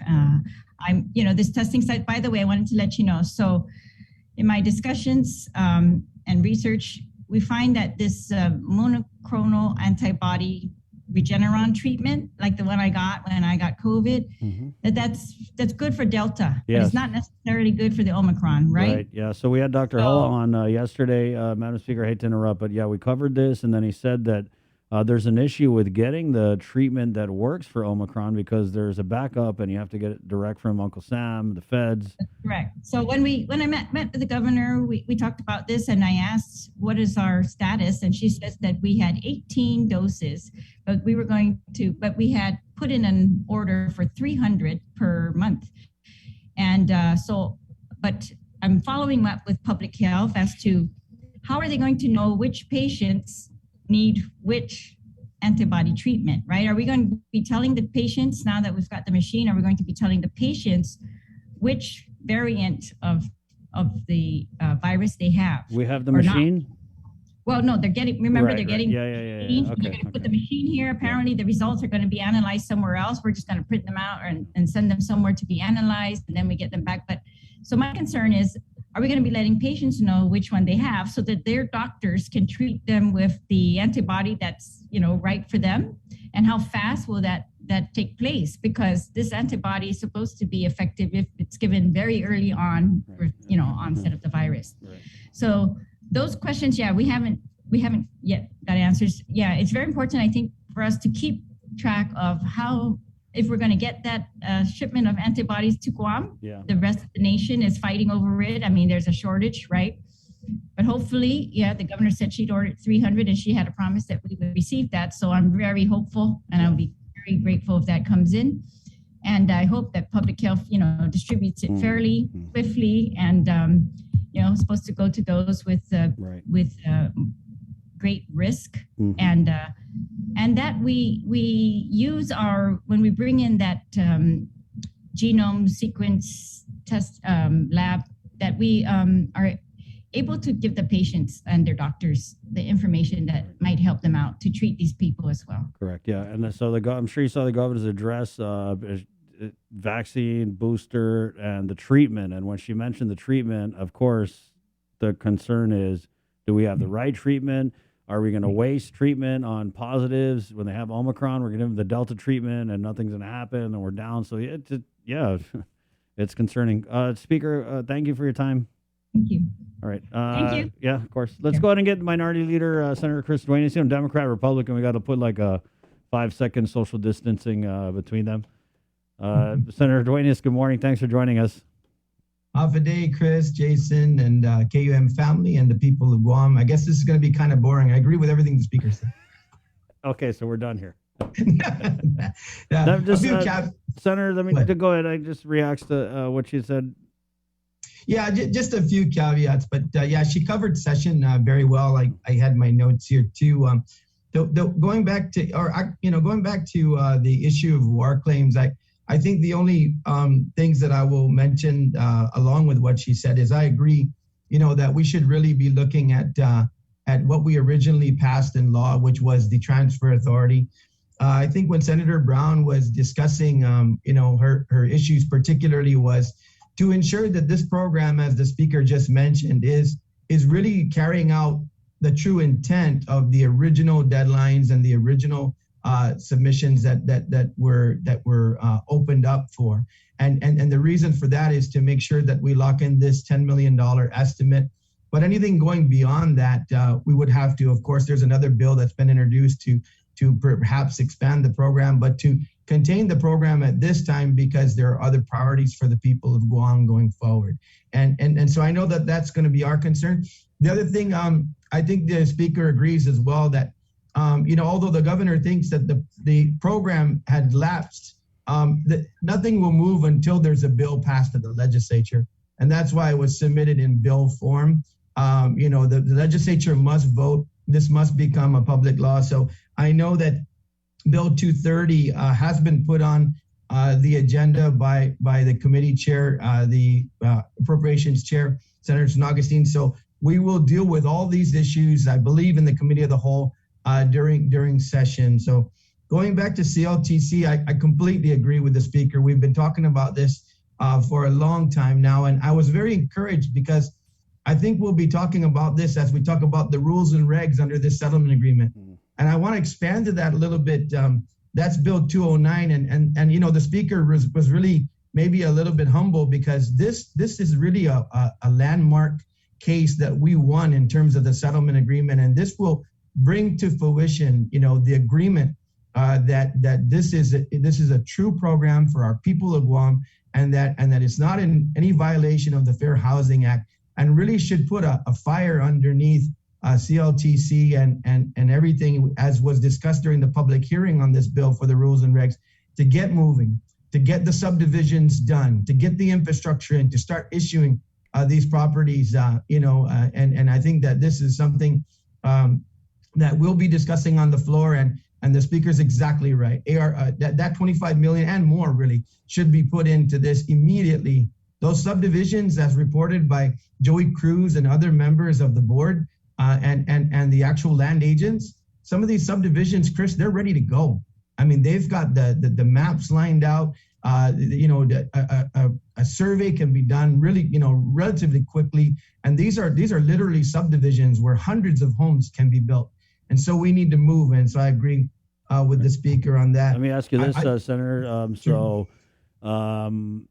I would just say, outside looking in, the tone of this administration with like original landowners, just based on the interaction or non-interaction, if you will, that they have with original landowners of land up where the governor wants to build her $1 billion healthcare complex, right? And I'm just kind of drawing a parallel. Do you think that Lou and Josh feel like there's political capital to be gained by investing in the Chamorro Land Trust properties in the way that you guys want to, with $25 million from ARP? Well, I would hope and pray.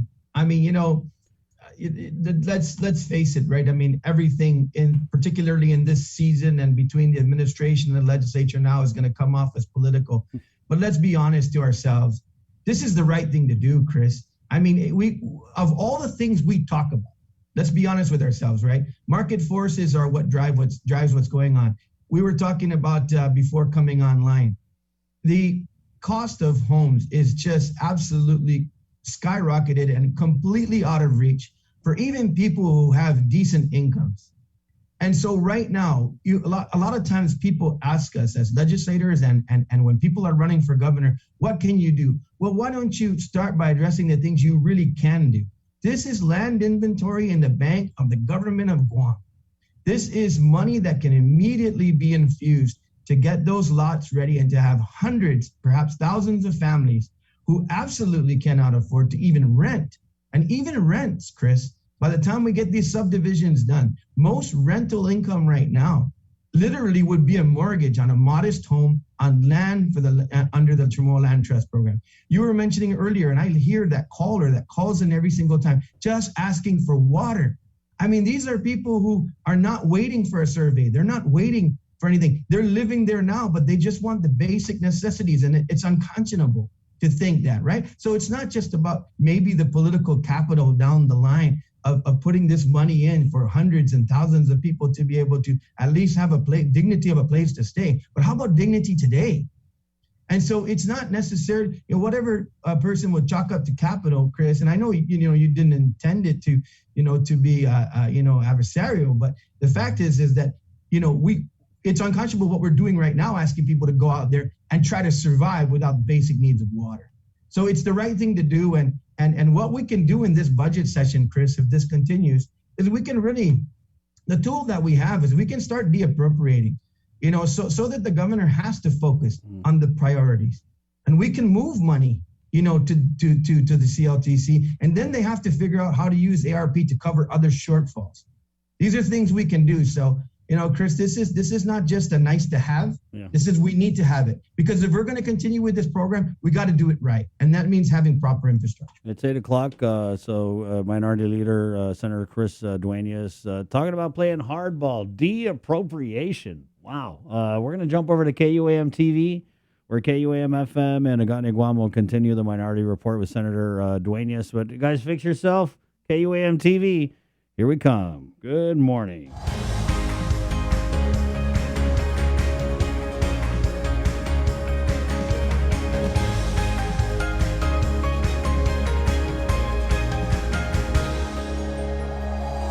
Good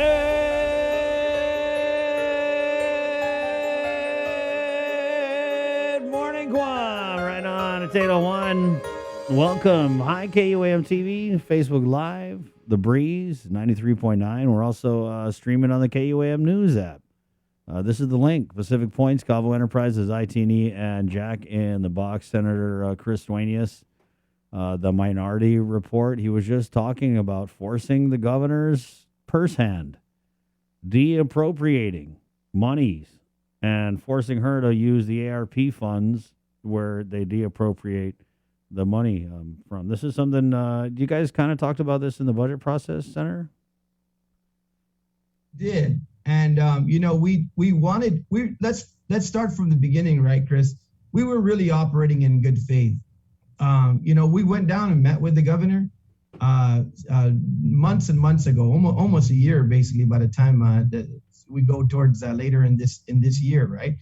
And as the speaker mentioned earlier, probably one of the signature accomplishments of this legislature was agreeing at least to the framework through resolution that we passed and sent to the governor in terms of the plan for ARP.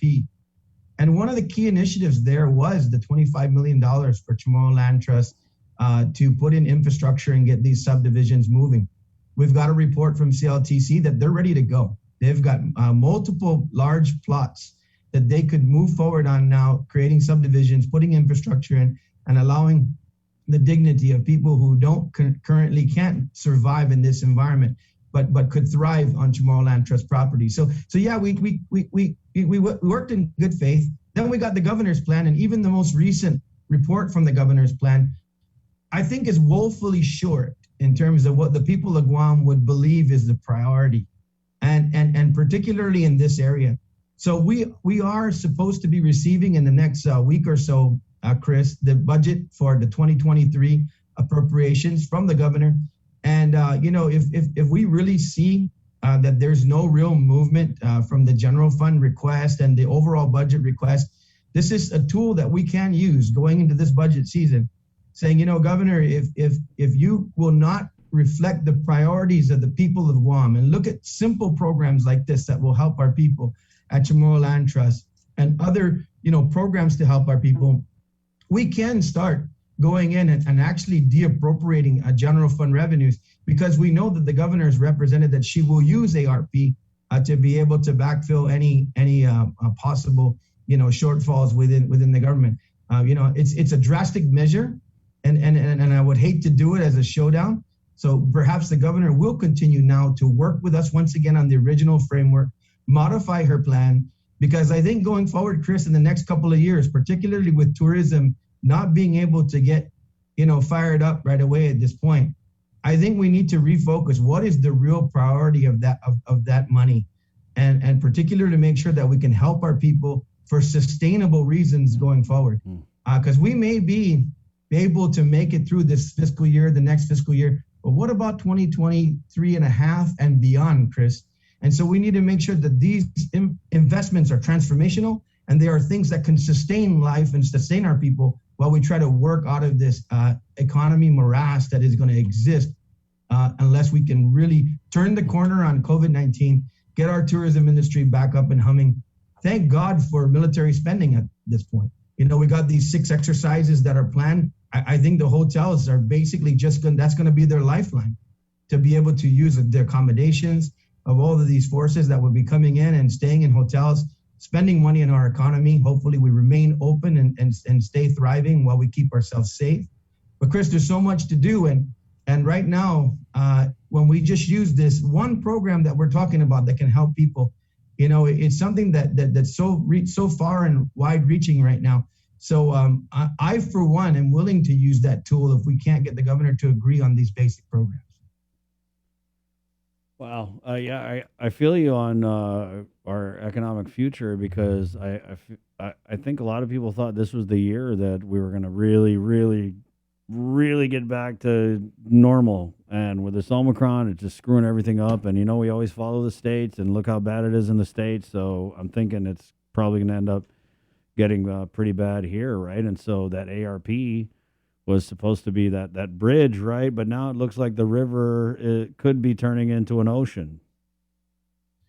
Absolutely, Chris. And, I haven't seen any updates on the medical complex.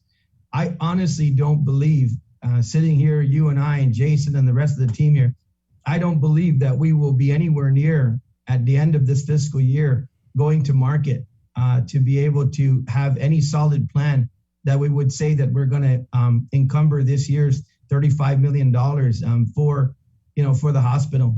In law, that's already placed in perpetuity for that debt service purpose. But I don't think that we will be using this year's ability on that money alone, right? So when we look at this budget process, this is really where the rubber is going to hit the road, Chris. I believe the prison will more than likely be ready because they have a great plan. And I hope they're ready to go because that's also transformational in terms of making sure we don't get in trouble with the federal government and cost our taxpayers millions of more dollars in terms of having a proper facility. And that team has done a great job. But as far as this $35 million is concerned, Chris, I think that will also be another pot of money that will be available for appropriation.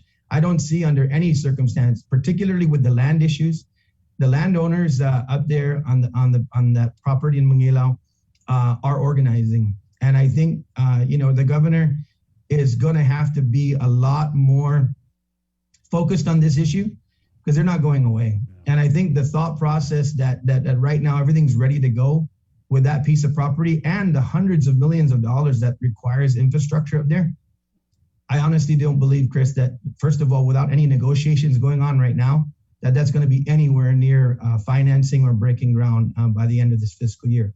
So there are lots of things we need to do. And I think the people of Guam expect us now to really, really talk about a storm, right? We're in condition 4, supposedly still on COVID-19. Maybe we can talk a little bit about that. But the fact is that, we're in condition 1, and when it comes to really using these finite resources, because there's no major, progress really on the horizon for tourism. And that really worries a lot of us in the minority. Yeah, sure does. So, Chris, I think instead of just shiny objects and bells and whistles right now, the real true work is getting down and revisiting and immediately getting to work on next year's fiscal budget and this fiscal budget. Because, Chris, right now, we would be $30 million in the deficit if the legislature didn't hold the line on the general fund. The administration wanted $50 more million than what we appropriated in this fiscal year. And so right now, what's being touted as a $20 million surplus is actually a $30 million deficit had we passed the budget that they requested. And so I think this, it's for much, criticism, and criticism is always welcome. I mean, we're the legislature and it's our job to have to listen to it and get the work done. But for all of that, we have really held the line and we've made sure that we're doing the best with what we got. Can we do better? Absolutely. But the fact is that that's where we would be if and even the governor has acknowledged it in a prior interview. The legislature was right. And that's why we have this $20 million tracking surplus at this point. As far as the unaudited $64 million from last fiscal year, the speaker's right on that again. There was that $20 million set aside for tax refunds, so we can at least, she was correct to make sure that we have a good funding source to accelerate. We're now in tax season. People who are filing to accelerate returns because some of those families without jobs are going to need that. So every little thing that we can do to make sure we're getting what we can into the hands of our people has really, I think, got to be the work of the legislature for the next, several months. Going into uncharted waters. Really, some of the bills on the agenda are nice. I think Senator Moylan's bill on the weights and measures, it's a little bit controversial. But if you go to the committee of the report and you look at what Eddie Cruz had to say in terms of how they spread out the load base on those trucks, but the economies of scale can bring the price of goods down if we adjust that weight measure, and you'll see that debate on the floor. I think that's going to go back and forth. I think it's the right thing to do. And when we talk about our roads, they should only be on haul roads when we talk about these kind of opportunities. And so it's going to be an interesting session, and stay tuned because I don't think it's going to be boring. There's a lot of good stuff to discuss here. Right on. There you go, guys. Stay tuned. Must watch. I think that's taken. Must watch. Hey, can we just talk about the election? It's election year. Okay. So I know you guys, obviously every election you want the majority, but you're pretty close. And what I'm hearing is there's a couple Democrats maybe like trying to run for Congress. One might just be trying to not run anymore. So what's your assessment on the Republicans taking the majority of the legislature? You know, I had a meeting last Thursday. It was a good meeting. It was the start of the minority group, along with the party officials, coming together to start, seeing what our slate looks like. I got to say that I want them to be able to announce, but I can say right now, at a minimum, 4 really, really exciting prospects. So if we look at at least 5, maybe 6 of our minority considering reelection, running for reelection, as well as at least 4 to 5 candidates that I spoke to that are extremely exciting individuals, I think we have a great opportunity to get the majority.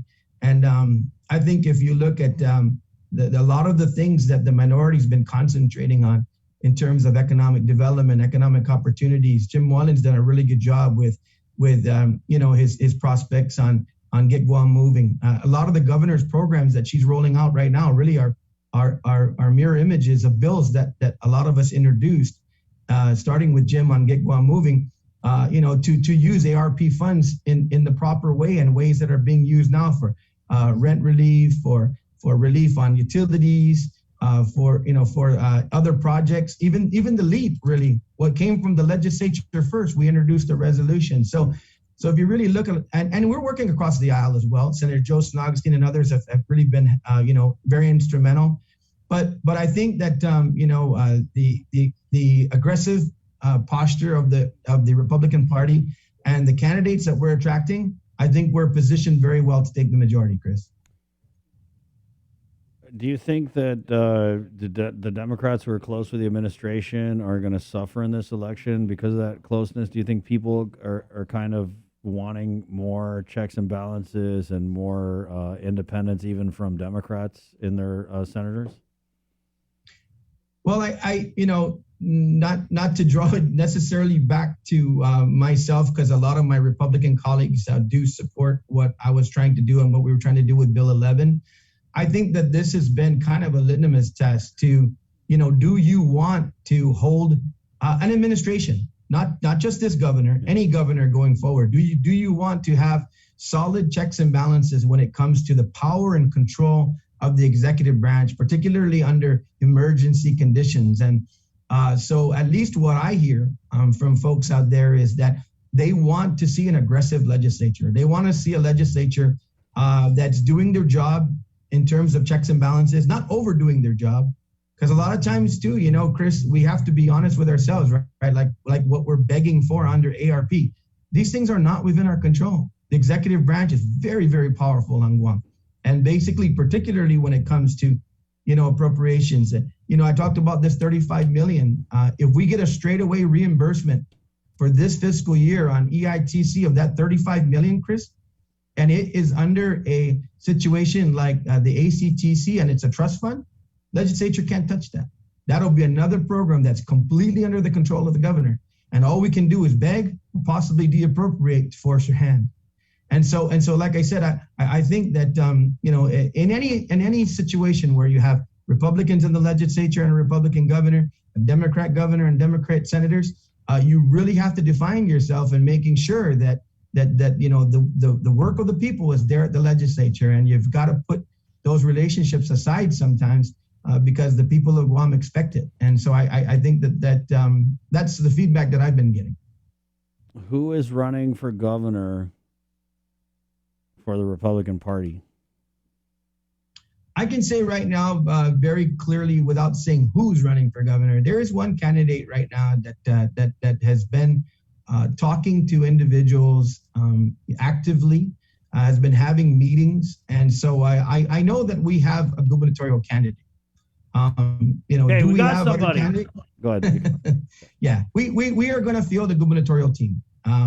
I don't know if that team will be consistent of more than one or more than two from the minority, anything can happen. We know that, I'm hearing, and you're probably hearing too, that we're probably on the Democrat side going to hear a February surprise. And I think if the current administration has an opponent, that's going to change everything. It's just the way it's going to work. The landscape will completely change if the administration has a primary. If the administration doesn't have a primary, then of course it's going to be locked into where we need to get our candidate or candidates out there and their message out there and get running. But I can tell you the Republican Party as a whole is going to have a very solid message, a platform that's going to be very consistent with values and the like. And we're going to roll it out. And we're going to roll it out strong. And we're also working on the village org. We're getting people excited again. It's a little tough sometimes when you don't have your gubernatorial candidate in place yet.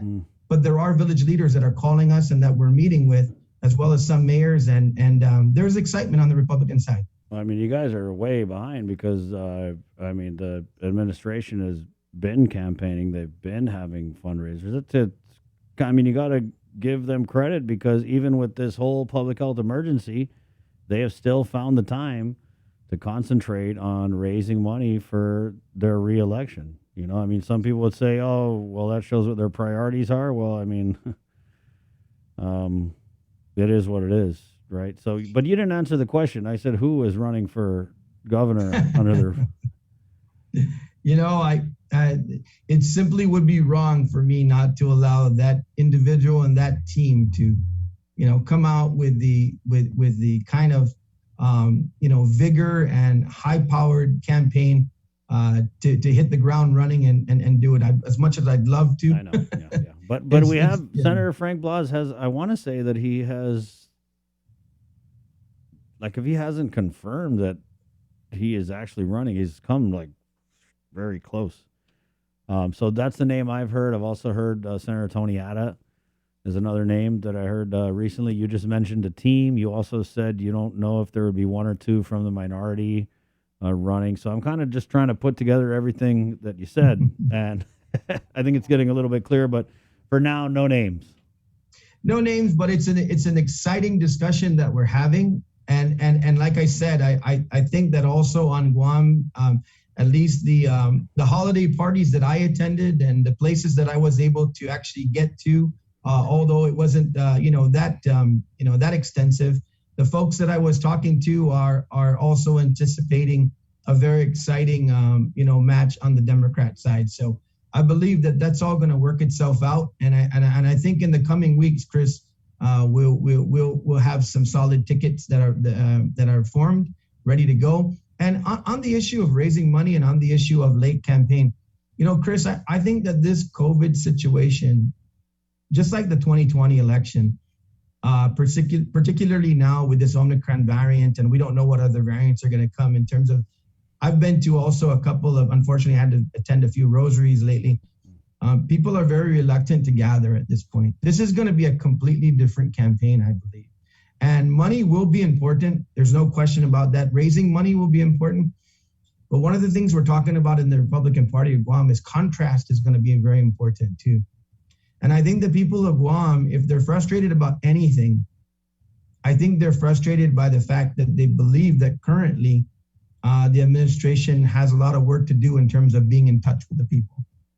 And Chris, that's not about money. That's about, the feeling of the people. That's about, a movement under public sentiment is worth way more than millions of dollars.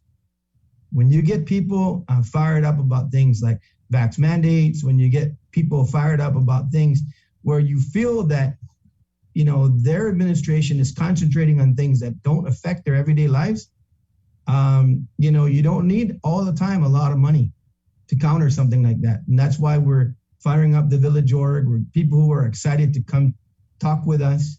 That's why they're coming to us, and that's why they're responding when we reach out, is because, you can have a bunch of billboards, you can have fancy commercials, you can leverage federal resources, be on TV all the time. But the fact of the matter is when a person goes in the booth, they're going to be voting on whether or not they honestly believe that you have their best interest at heart. And I think that this election is going to prove that it's not going to be about money.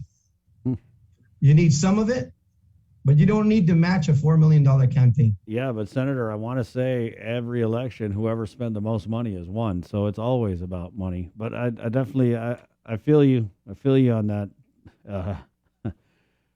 I think Joanne Brown probably raised or spent her own money, $800, I think, in this last election. No, I meant gubernatorial. Yeah. Certainly gubernatorial. It has that aspect to do with it. But I think one of the reasons why you're seeing late announcements in this particular year is because an abbreviated campaign it's a different campaign because of COVID. Yeah. And I think that people are going to feel as though the best of their resources to match a campaign that has unlimited resources is to use your resources wisely towards the end of the campaign.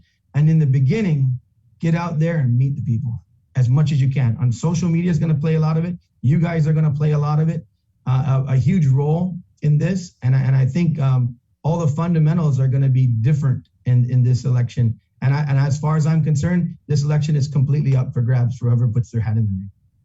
Right on. Well, thank you, Senator. Thank you. And I always appreciate this opportunity, Chris and the KUAM team, and I look forward to doing it again soon. See you. There you go. The Minority Report with Senator Chris Duenas talking election. Right on. It's going to be juicy. And he raised a lot of good points while the gubernatorial team that we know is running is raising a lot of money. Guys, and then you know how it works with the Guam Election Commission is these teams running for office, candidates, they're not obligated to file how much money they've raised until 10 days before the primary. So, and there's always a lot going on 10 days before the primary. So we're not going to really be able to see how much is in the war chest. And with what Senator said, I'm not so sure if it's an abbreviated campaign. I think the problem the Republicans are having is they're just reading the writing on the wall, and they see that Lou and Josh have been raising money, that they have this ARP war chest that they can use in any way they want, right? And it's an uphill battle. I mean, it is, right? First of all, the incumbent usually always wins. That's just how it is, right? Because they have the power of the incumbency, which is huge. You can hire your people. You can above step recruit your people. You have the power of the entire government of Guam. And so it's going to be a tough election. I don't know. I feel like Lou and Josh right now definitely have the upper hand because of those things I said. I'm not going to say their performance gives them the upper hand. I would just say that they're in power, right? So, of course, the people in power call the shots. It's the basics. But I do feel like Senator Duenas said there are a lot of people who are frustrated just with the transparency, with accountability, right? With just, we're just in this crazy place where WhatsApp messages constitute a majority of the communications that we get from the Office of the Governor. WhatsApp messages. It's crazy.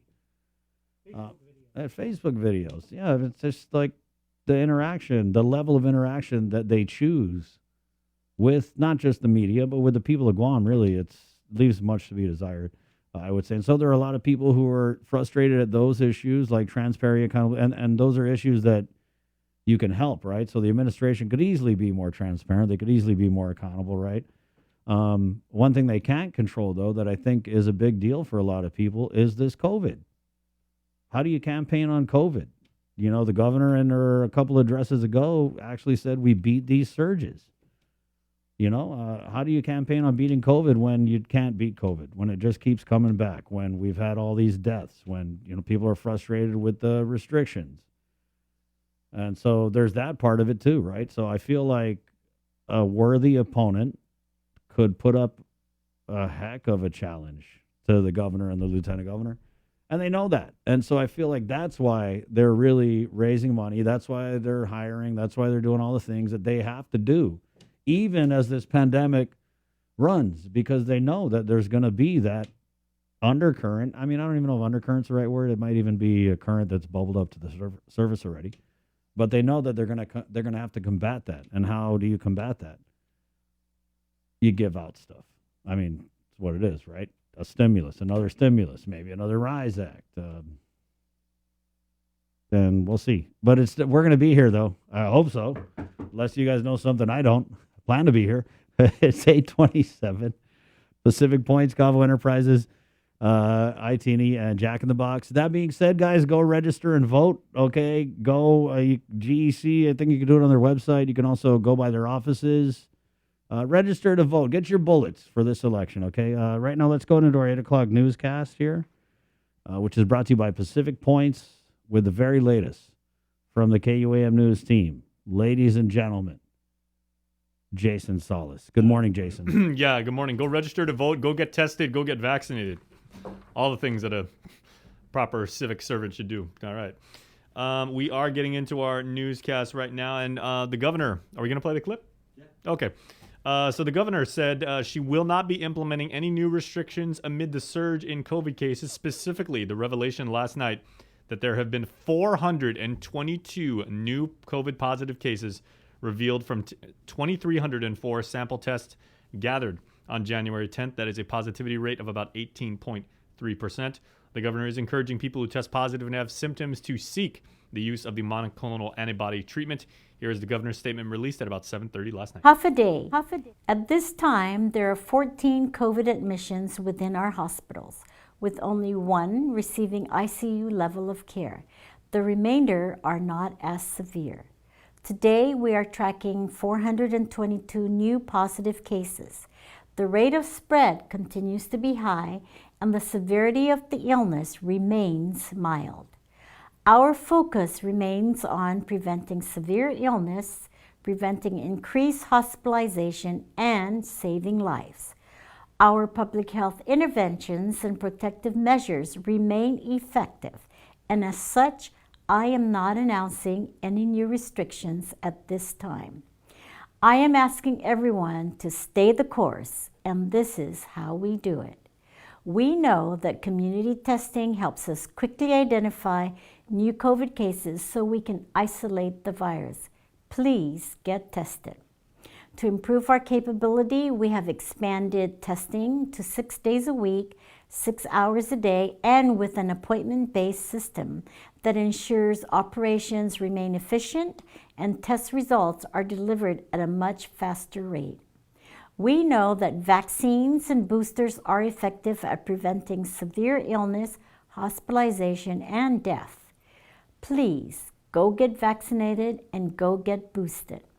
To expand access and availability, we have added vaccination and booster clinics at 6 schools, in addition to clinics widely available at the University of Guam, the public health community centers, and private providers.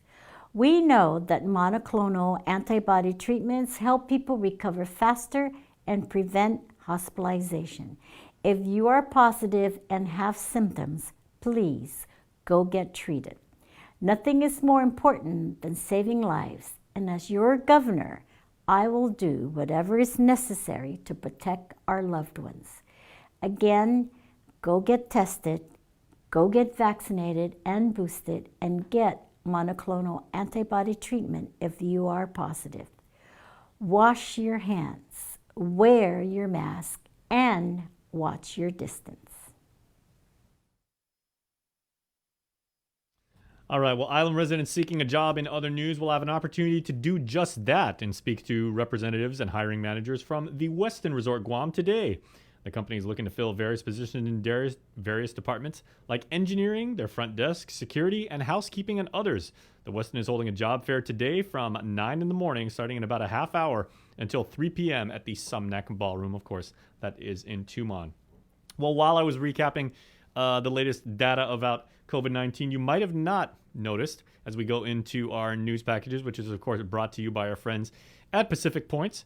Pacific Points, get more, do more, of course, and we thank them for their sponsorship of the link here each and every day for your link updates.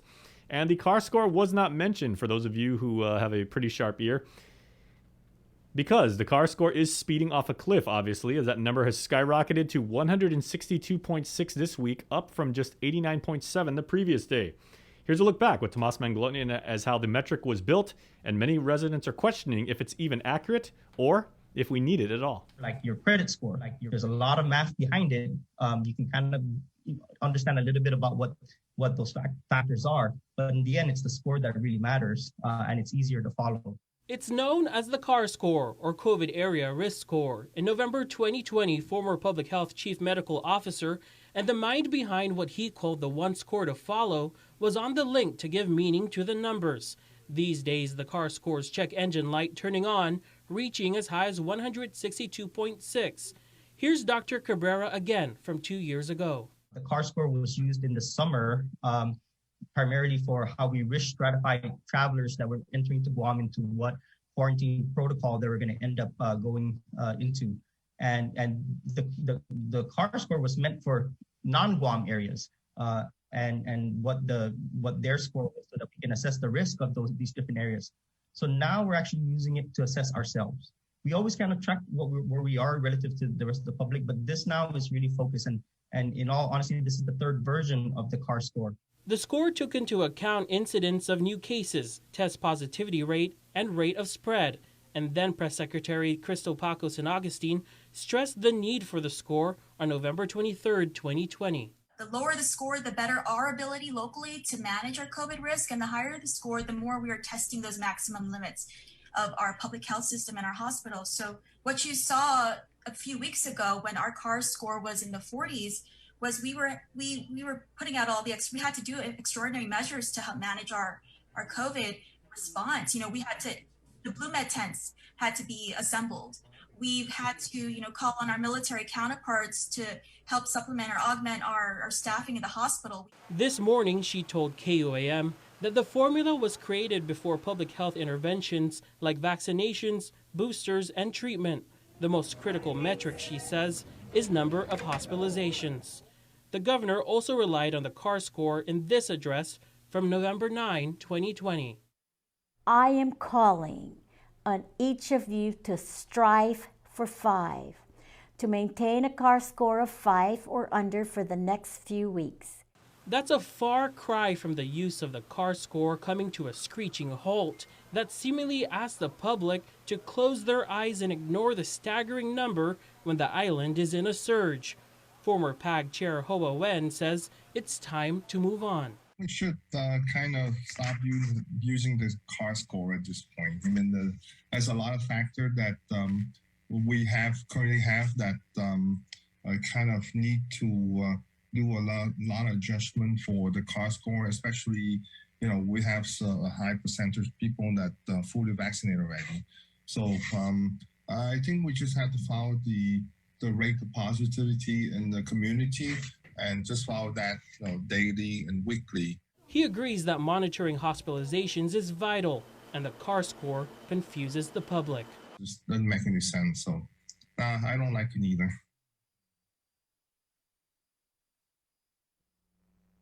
And we are going to stay with Dr. Hoa Wen from American Medical Center for this next story, as it's evidently a case of I hate to say I told you so, as Dr. Wen sounded the alarm for the Delta surge last year. And now he's sounding that same horn for what he says is surely a case of Omicron being here on the island. Dr. Hoa Wen says Omicron has definitely arrived on island. This is Omicron. It's not the Christmas gathering. This is not the New Year gathering. This is Omicron because we see the infection so rapid out there that is really crazy. The doctor is saying the highly contagious COVID-19 variant will spare no one. Unvaxxed, vaxxed, fully vaccinated, partially vaccinated, boosted, recent infection with Delta, it's going to go right through to you if you drop your mask. And that's what we see in our practice. Everyone we talk to is that there's some type of gathering that they attend and they drop their mask and they got infected. With COVID hospitalizations currently at 15 and what he calls the start of the surge, Dr. Wen says we can expect more. The hospital admission is usually about 10 days, 2 weeks behind. So we need to keep our finger crossed that it doesn't go up because we have triple digit now for at least a week now. So we have to be careful. And how do we beat back the Omicron variant surge or at least try and slow it down? Dr. Wen says It's about getting back to basics. Wear the mask, okay? Masks work, okay? And also, if you don't have to go to the gathering, stay away from the gathering, okay? That's where the super spread is. It's just all the gathering, all you do is drop your mask, and I promise you, the highly chance you're going to get the Omicron. For Guam's News Network, Chris Barnett reports. And because we've been telling you since yesterday, our friends at Public Health extended the hours of the testing site over at the Old Carnival Grounds in Teadston. It's now from 8 in the morning until 12 in the afternoon. Then they take a break from 12 to 1, then pick back up from 1 to 3. Now, you do need an appointment, of course, by going to tinyurl.com/COVID-stops-with-me. Daniel Perez headed to the Teadston site yesterday and took a look at the streamlined, revamped process to get you in and out fast and let you know your status conveniently. Here's that story. When entering the Teadston COVID testing site, you'll notice there are 2 lines. The results of added scheduled appointments are rolled out this week. There shouldn't be too much confusion since 2 or 3 National Guard members will guide you to the right line. The new appointment system aims to make the process more efficient by also filling out forms digitally ahead of time. Public Health PIO Janela Carrera. With the partnership with the National Guard, they're the ones who assisted us in trying to manage the line. And so what they were doing was they were going to each car to determine whether or not they had appointments. And so what they would do is for those who did have appointments, they would ask them to fall into a separate line. This morning at the test site, lines appeared shorter than it was yesterday, possibly due to the new appointment system. You can still get tested without an appointment, although there is a limit, which Carrera could not specify. We really do want to push for people to schedule an appointment. That way, we can limit the wait time for those who come there. And so that's what's occurring now. And we did notice that yesterday. Appointments are per person and not per vehicle, according to Public Health, and 4 people are allowed to be scheduled per vehicle. To schedule your testing, go to tinyurl.com/COVID-stops-with-me. Daniel Perez reporting for Guam's News Network. Well, Guam is feeling the impact, I should say, of global shipping delays, and our community is warned to stop shopping and to start thinking in a more sustainable manner. Here's Tyler Mantanani. About 90% of the island's produce are imported. Empty shelves are slowly raising questions over the island's food security. Local food and beverage businesses such as Mighty Purple are revealing just how much the shipping delays impact them. CEO and President Rocky Alcantara. We use a lot of berries here, so of course when that doesn't come in, there's no source on island that we can go to locally. Even if I go to one distributor to another distributor and ask if they have this and that, they're going to tell me the same thing because it's all coming from the same place. He says they've had to stay with the bare minimum of fruits that they can get, such as bananas, coconuts, and pineapple, and often have to explain to customers that what's happening is beyond their control. Gourmet Guam is another local business that has had to shift operations due to the delays. Strawberries in particular account for half of their cakes. Vice President Joe Diego. We're trying to market alternative cakes to kind of make up at least for the lack of strawberries. Working out so far, but it's probably a challenge we're going to face moving forward this year. Diego says they've often had to resort to local markets for certain ingredients because their wholesalers haven't been able to bring them in. We've been told this week by our 2 wholesalers they're not going to have deliveries this week because of between severe weather and the supply chain disruption. But even the local markets are taking a hit. Payless Chief People Officer Luis Munoz says they've noticed smaller stores are coming in to purchase from them. Obviously, you can see that some of the areas in our produce department are lacking a lot more than others. Specifically, prepackaged salads, berries, and mushrooms. All those items that don't last very long on the shelf because of our air freight being delayed due to weather concerns, you probably will see it empty for at least another week. You can still purchase produce from their frozen section. However, Munya encourages everyone to practice sustainability and support local. Support more local farmers and maybe develop some recipes that will help add a little bit more variety to what they cook in their kitchen. We know that throughout the year that we're going to need to be a little bit more cautious about what we purchase and how we purchase, and unfortunately, we can't do anything about what's being imported into Guam and the delays that happen. Delayed shipments are part of the price to live in paradise. Stick around as we continue to explore alternatives to creating a more sustainable Guam. Reporting for Guam's News Network, I'm Tyler Matanani. Alternatives to creating a more sustainable Guam. Reporting for Guam's News Network, I'm Tyler Matanani. All right, thanks, Todd. Nestor Lecanto has our next story talking about talks between the U.S. and Japan to strengthen defense efforts in the region. We don't have any updates to an assessment about with more specificity as to what was fired. We've called it a ballistic missile, and we are still assessing the details of it. And as you know, a ballistic missile program, them firing ballistic missiles, continues to be in violation of multiple UN Security Council resolutions, and we certainly call on the DPRK to abide by those obligations and those responsibilities and to look for ways to de-escalate. The hypersonic missile claims come on the heels of the high-level 2+2 meetings between the U.S. Secretary of State and Secretary of Defense and the Japanese Foreign Minister and Defense Minister. Kirby was asked about an agreement signed by the two countries following the meeting regarding hypersonic missile defense systems. Can this be seen as sending a strong signal to China and North Korea? I think the development of advanced capabilities, and certainly the development of advanced capabilities inside the rubric of the alliance with Japan, really speaks to the growing tensions and challenges from a security perspective that we see in the Indo-Pacific region writ large. We continue to see, as the Secretary said in his opening statement, coercive, aggressive behavior out of the People's Republic of China. There's no shortage of things for the United States and Japan to want to continue to talk about and improve about our alliance and our capabilities, given the tensions and the challenges in the Indo-Pacific right now. Guam was also specifically mentioned in a joint statement following the 2+2 meeting.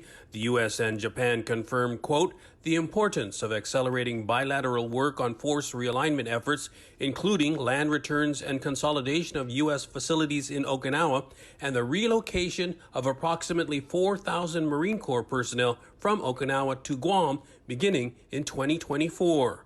For Guam's News Network, I'm Nestor Lecanto. All right, and of course, we thank our friends at Pacific Points for sponsoring all of your link updates here each and every day on the link from 6 to 10. Thank you for Pacific Points. Get more, do more from our friends at Pacific Points. And now let's bring in Uncle King Concepcion. He has today's Chamorro News Report, sponsored by First Bank. Buenos updates to get sunto gitunut sa morgan ni KUAM News. Presenta ni Familian Mizo gi First Hawaiian Bank.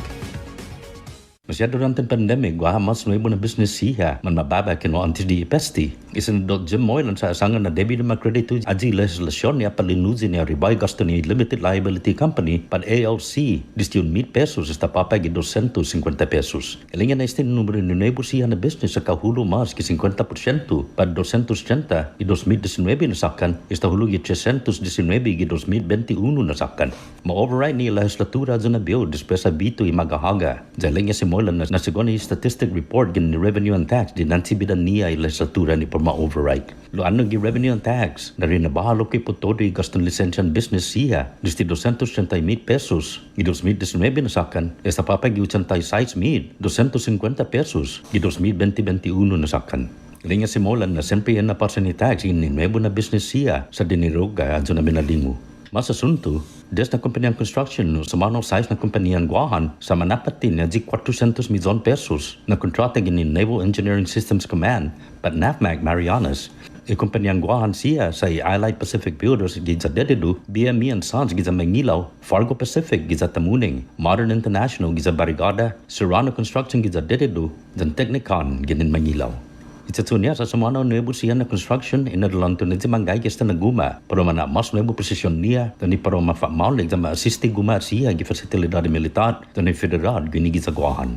E kontrata sa TW nipos 96 meses na tempo para manafunasan. Sa maatan no manafunasan ni Tetur siya gi Enero na mes 2030 nasakkan. Yuto mo na sunto finot sa moro para pagod na Merkules ni KUAM News. Anok si Anthony John Cruz Santos gimenan West Michael Berdalio gi Korten Federal. Madiskuti ko para birag itati sa Santos gi Lighthouse Recovery Center. Uno si Santos gi 12 ni man maindag ni Federal sa puri madilifed bineno halong gi Isla Desti Nevada na lugar.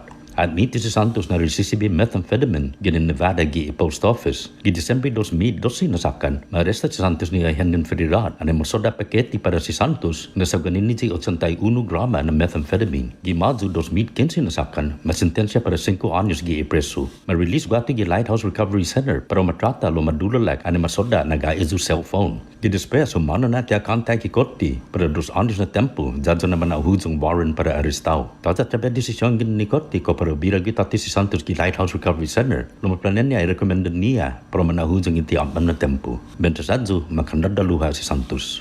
Para Guam News Network, Gualsikin Conception. Yasuto ifinut sa moro sa presenta sa ninafato ni Familiang Mizo ki First Hawaiian Bank. First Hawaiian Bank mobile app. Got a question about your finances? You've come to the right place. Bring all your accounts together, even those that aren't with us, and see the big picture, right down to the smallest detail. Unlock powerful tools like Insights and Money Map that help you save time and take control of your finances. When you connect accounts with the First Hawaiian Bank mobile app, it all starts with yes. All right, Joe Nungan-Charfus has a feel-good story for you now as for part of our Giving Every Tuesday segment as Analista and Company proprietor Norm Analista, our buddy, a former journalist here on Guam, a very, very good sports reporter, I might add, way back in the Guam cable days, has now, of course, made a name for himself not only as a university administrator, but also as a clothing designer. And he is teaching his family-owned company the benefits, merits, and virtues of giving back to the community that he loves so dearly. Here's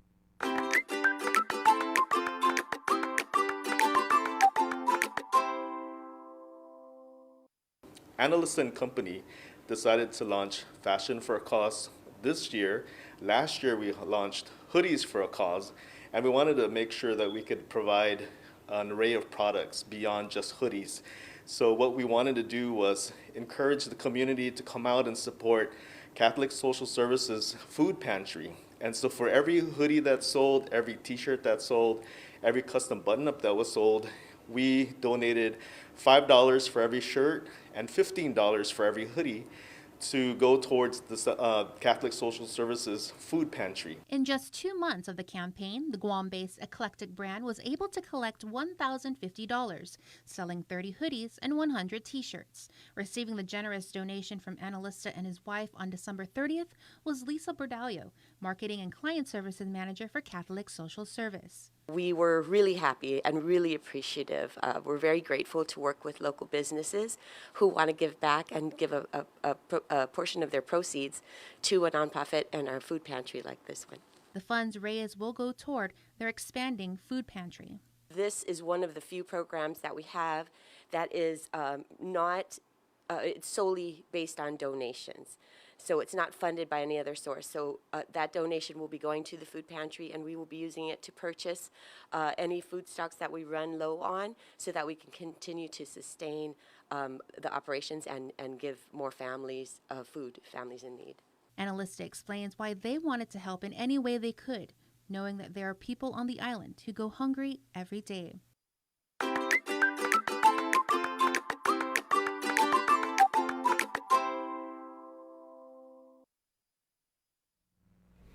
All right, now joining us live in studio and on what is a very, very big day for regional headlines because, of course, the impeachment proceedings for Governor historic impeachment Ralph Torres, covering this story from the very beginning. And I would even dare say you've been able to get some access to Mas Manglonia of perspectives that not a lot of people have gotten because you were right there. Yes, that's happening at 10 o'clock this morning. And he's facing 6 articles of impeachment. And the House would need to vote, at least 2/3 of the House would need to vote in favor of it for one of those articles for him to be officially impeached. So that's going to happen today. So in terms of like probability and chance, it doesn't. Yeah, looks pretty daunting, right? The pre-filed resolution got 13 signatures. They need 14 to vote yes on each of them. But before we get to that and delve further into the articles, I did want to share this story from Tinian. Also, some major news out of Tinian. The U.S. Navy reopened Tsigat Beach on Tinian to the public.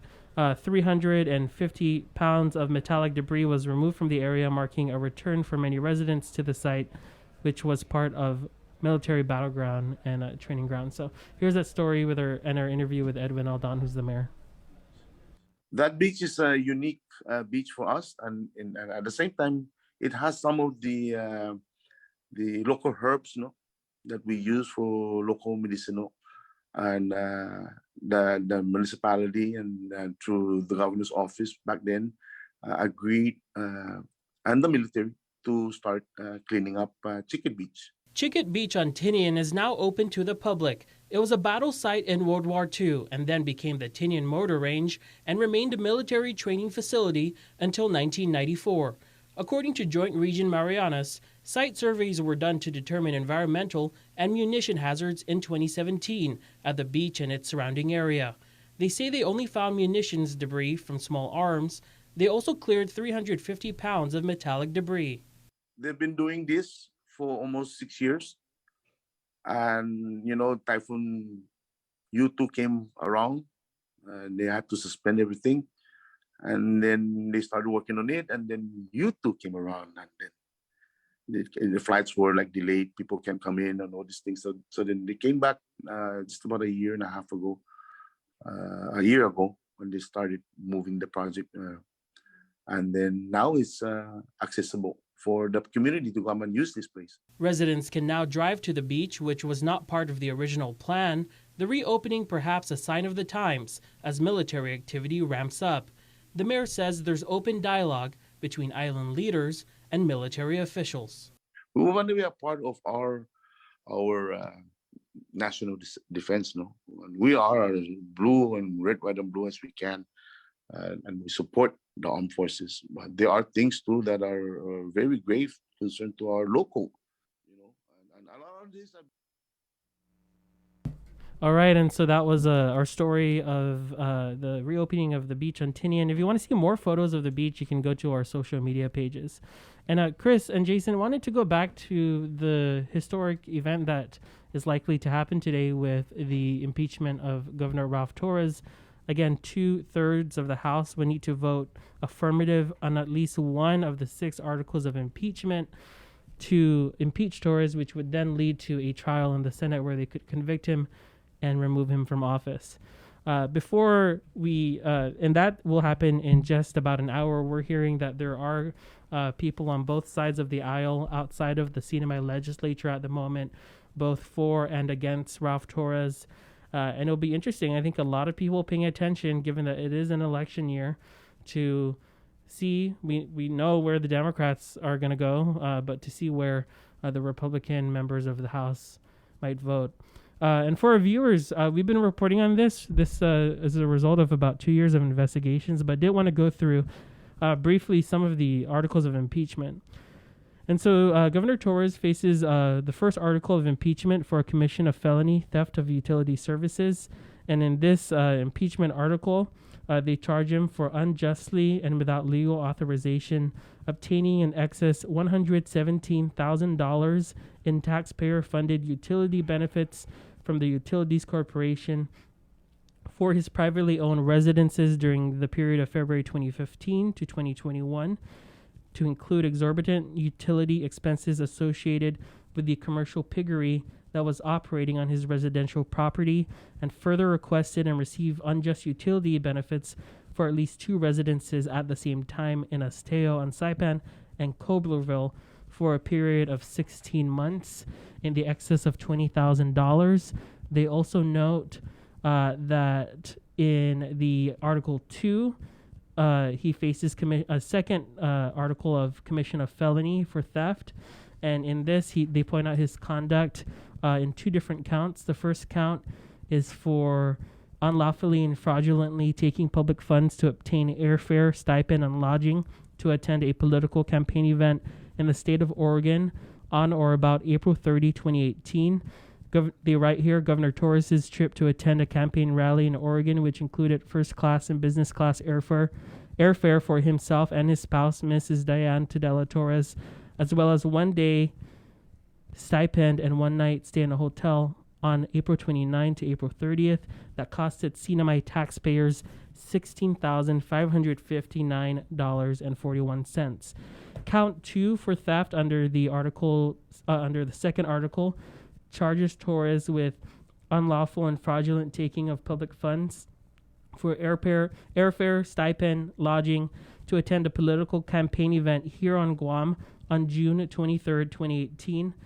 They note that the trip to attend the campaign rally, which included business class airfare, stipend, and a 1 night stay at a hotel, cost CNMI taxpayers $6,000. And count 3 of the second article of impeachment against Governor Ralph Torres notes unlawful taking of public funds to reimburse himself for fuel in the amount of $919.10 that he fraudulently claimed was for the benefit of the Department of Public Safety vessel. They note here evidence obtained by the testimony made under oath to the committee revealed that DPS, Department of Public Safety vessels, routinely utilize the governor's personal security detail, are refueled at Shell gas station in Puerto Rico, and there was no evidence found to support the notion that the governor personally refueled any DPS vessels at that or any time.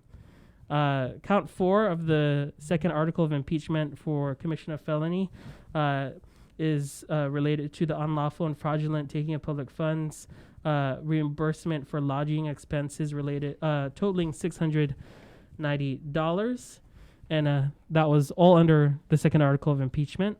Article 3 of the impeachment resolution notes here a charge of corruption for unlawful first class and business class travel. Article 4 also related to corruption notes here that he willfully engaged in corruption and that he committed multiple acts against the interests of the Commonwealth. That first count having to deal with lavish hostings of individuals, both named and unnamed, such as one dinner with a Washington, D.C. lobbyist that cost taxpayers $1,823.90, and a single breakfast that costs more than $399, a car battery for Governor Torres' extravagant... Sorry, bro. What kind of breakfast is that? This is, again, I know, that a Jay's or going through the laundry list here, this is what will be voted on today. So this is Article 4, charge of corruption, misuse of government resources. And under that count 1, Chris, just to repeat it, dinner with a Washington, D.C. lobbyist that costs $1,823.90 and a single breakfast that costs more than $399. Where was this at? The American? With a Washington, D.C. lobbyist, and a car battery for Governor Torres' personal van for which he subsequently transferred ownership. And so, none of these are necessarily news if you've been following the reporting. We've also aired the governor's response to all of this as well. What was his response just generally, Tomas? That all of this was within bounds and that he's, maybe he didn't use the word entitled, but in the totality of his comments, as the chief executive, he says that these were improved and almost passing the buck too, saying that it was approved. It was approved by someone. I see. So and then I'm assuming his defense with the $1,000 dinner with the lobbyist is that he's we're trying to secure this lobbyist, and so. Well, he hasn't actually addressed that specifically. That one meal. You ever had $1,000 dinner before, bro? Not me, but apparently he has. Count 2 of the corruption charge, charging Torres of utilizing his position as governor to request and or approve 85 boating trips using scarce Department of Public Safety resources, including personnel, vessels, vehicles, fuel, and public funds. The fifth article, which charges him of neglect of duty, negligence during crisis, by taking over 120 trips by plane for himself and and or his spouse, Mrs. Diantha Dela Torres, a non-governmental employee, and approximately 85 boat trips. 85? That is also included in that charge, and we've covered that those trips as well. In total, these numerous and excessive trips by air and by sea directed and are authorized by the governor over nearly 6 years cost CNMI taxpayers $550,000, including airfare, lodging, ground transportation, fuel per diem, stipends, and other supplies. And if you're still listening in, thanks for sticking with us. This last article of impeachment is, again, a neglect of duty. Contempt of the legislature. We reported on this. He was held in contempt for failing to appear before the JGO committee a few months ago. And I did want to read this last paragraph, guys. This is the conclusion for the demand for impeachment. Pretty damning. These legislators write, wherefore, Ralph De Leon Guerrero Torres, by commission of felonies, corruption, and neglect of duty, having undermined the integrity of his office and brought disrepute on the governorship, having betrayed the trust of those he swore to serve, having acted in a manner subversive of the rule of law and justice to the manifest injury of the people of the CNMI, legally warrants impeachment and trial and removal from office and disqualification to hold and enjoy any office of honor or trust in the CNMI. And so those are the 6 articles of impeachment that Governor Torres faces. Again, if you're just joining us, 2/3 of the House would need to vote yes on at least one of those articles. And at least one, and there are 6. Those are not good odds. And 13 people signed the pre-filed resolution. It is likely that he will be impeached today. I was just about to ask. I was going to say. I think what people are going to be paying attention to is which articles are voted yes with a 2/3 vote and who votes for that, because it'll be interesting to see if Republicans decide to vote on just one and then vote no on the others, or because obviously Governor Torres, a Republican running for governor, Lieutenant Governor Arnold Palacios, a Republican running as an independent, creating his faction in the House, and then Tina Sablan and the Democratic So bloc. what happens, Tomas? They vote on an article and they get enough votes. What's the next step in this process? If that goes through, then the Senate would be triggered to adopt rules, I think, for their impeachment trial.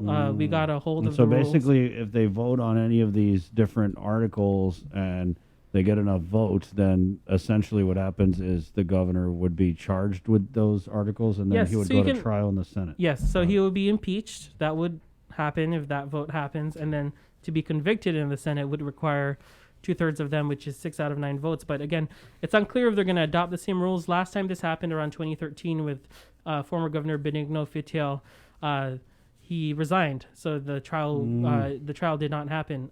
We did ask Governor Torres if he would resign if impeached. He said no. I was gonna say maybe because there's a lot of unless you're like a super political science geek and everything, it's a lot to process and everything like that. I appreciate how you put it into perspective. There is past historical context for people that can understand, but maybe more currently, can you contrast this with what President Trump went through and like how close the proceedings are to that? Yeah, I think some people might be seeing how this might also result in how President Trump was impeached but not convicted. Right. So he was impeached, but he wasn't booted out of office. And I think for more context, the CNMI Senate is led by Republicans, and his running mate Vinny Sablan is a senator who would be on this case in the trial. So that may be the case, though. It's not over till it's over, and even though it's likely that he will be impeached today, it hasn't happened yet. So that is the $1 million question I was going to ask you, right? Based on your intuition, and you've spent more time on the ground like covering this than anybody else, like on Guam or in the CNMI, right? What would be your best educated guess? Would it be that he will be impeached? We know that it looks that way, but until it happens, we're going to continue to bring you the facts and the news of the day. Again, just to refresh your memory, and after all of that, of what we read, he faces 2 articles of impeachment for corruption, 2 articles of impeachment for neglect of duty, and 2 articles for commissions of felony. Okay, now are they going to vote on each of these in Yes. in sequence, or it's like once they vote one, they can just discount the rest, or do they have to vote no, on all they're six? voting in sequence. Okay. Yes. And so because the trial will. And so have if to he does happen, go to trial, then he possibly not only faces, okay, well, they voted 2/3 on just one of them, but he could say 2/3 voted all 6 for 6, Yeah, which I would say is even more damning for him. Well, if he were there's going to to be a House prosecutor, so it will be like a trial, and as the legal saying goes, innocent until proven guilty. Is that how it goes? That's how it goes. The That's court of it. public opinion is a whole different other matter. system, Right. And I think that's what is And that definitely being trial is shown already- in the CNMI That's right now. right. With the protest. The protest is slated to happen, and actually, right now, people might be gathering. So we're gonna bring you the latest and have the full story tonight on Primetime. Okay, let's switch gears now. Tomas Magloni also does the Daily Question on the social media networks at KUAM. Had a great one yesterday, Tomas. Right. People have been talking about this car score deal. Yes, and so we did a report on the car score, its origins, how it was explained, and how people think it's not useful anymore. Yeah. And on our daily question yesterday, we asked, what are your thoughts on the car score, the COVID area risk score, and should we still use it? Some of the responses we got on our Instagram page, our first commenter there saying on your screen, we don't even use it to make decisions to get rid of it. If we used it to actually make decisions, then that would make sense. Right below him, commenter saying it's a great number to scare everyone and post everywhere. Another user writes, stop using CAR methodology. The number of positives is an indicator already. Someone commenting, doctors suck at math. Another commenter writing, if the government is not going to use the CAR score as a tool to make changes to restrictions, then don't use it at all. All the CAR score does is create unnecessary panic, stress, and confusion in the public.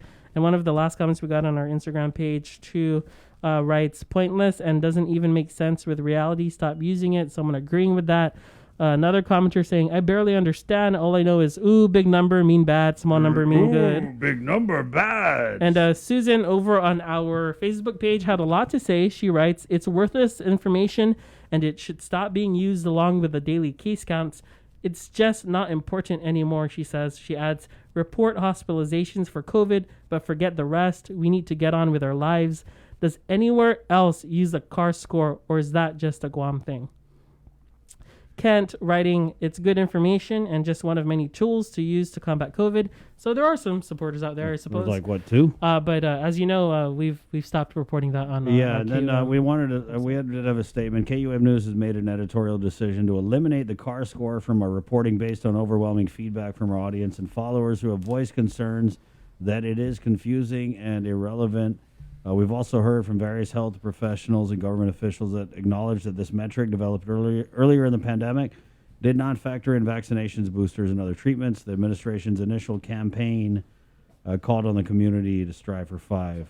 But of course, recent CAR score numbers have been, what is it? We're not reporting it anymore, but I think it's like 182, right? It is, No, right. 162.6. Well, last night's was 182. No. Oh, okay. Well, we're not. It doesn't matter. And that was apparently, kind of the response from the administration was, I mean, and I'm paraphrasing a little, but the response was like, we're not even really using that anymore.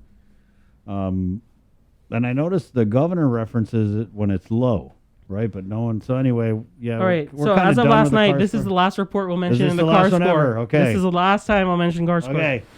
Last night, the CAR score is 189.3. Okay, but that's interesting to me, right? As an analytics guy, because as an analytics guy, because the calculus went from being, the previous day was 67.9, then 162, or I'm sorry, 87.9, then 162, almost nearly doubled, and then this time it kind of like tapered off a little bit because, again, we're not doing this anymore. But. Well, as we reported last night, it's as if we're supposed to close our eyes and ignore the staggering number. Yeah, and then when the administration doesn't come out and explain things, it's like pulling teeth, really, to get any information. It's even more frustrating, and I hope they hear that. I hope they hear that people are frustrated, concerned, panicked by just a lot of the inconsistencies in messaging that we get, and sometimes don't get. But if they stop publishing it and they just stop doing it, I mean, like there's no shame in that. It's like, but there also needs to be, it's either irrelevant or it just doesn't work anymore. But also just as a we're in news, and just as a reporter, I'm curious. This was a policy decision, big one, and is it a number that you use only when it's beneficial to you? That's a big accountability question. There's a lot of accountability questions. And this wasn't some tally for the best Halloween costume. This number is something that was based in policy and something that people look to. It was the single number that they wanted the one score to follow, to rule them all. And I do understand, and it does make sense that public health interventions then did not exist that do exist now. Right. But given that, there has been no explanation. Nothing. So we're supposed to fill in the gaps, and in reporting the story, here's what I think the in a weakness real was. world, though, guys, there would be somebody from the administration. I mean, it's so basic. I feel like it's romper room down there at Adelup, but there would be a grown-up in the room to be like, this is what we were thinking about, and you guys are right, because we're right. They kind of dialed down the use of it, but it's still on the jig. Well, and in response to what the formula is, what kind of response you got to WhatsApp? So the formula, the response, was that they wanted to do a video interview, and they're welcomed on the link anytime. Yeah, anytime. But the response was, here's the formula, and it was the same formula that Dr. Cabrera mentioned, which was the third version at the time. Mm-hmm. But the response was also, just pay attention to the hospitalization numbers. So the formula hasn't changed. Basically conceding that it has been devalued. Exactly. And so that is what we learned. And see, and for me as an algorithms guy, where the devaluation came in wasn't in the design of it and in the form, but in the fact that he said it was in the third version, and at the time when we talked to him, he said it would continue to be updated to reflect different variables or different inputs of things that contributed to that, but it has not been. So I think the fact, and to be clear, right, also this is not an obsession with the CAR score number and that we can't let it go. No, at least for me in my reporting, in the reporting, it's about how this was a trigger for so many things on island that affected our lives. Right. Yeah. It caused an avalanche in many ways. In our lives. They tied our freedom to this number with the Strive for 5 campaign. But I guess they're just banking on people's memories of forgetting. Well, it's kind of like the condition of readiness with the weather, right? Yeah. Right. But the other they changed that because by definition you have to change it under certain conditions. But there's another metric too, Tomas. PCOR. The pandemic condition of readiness things, and I think the credibility, accountability issues with with GovGuam, public health, the governor's office.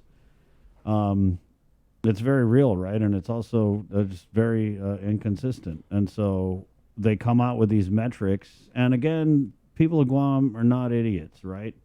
And I think that's where the real disconnect starts to happen, is they put out these metrics from on high, and then they leave them there, and then they don't have the willpower to see them through.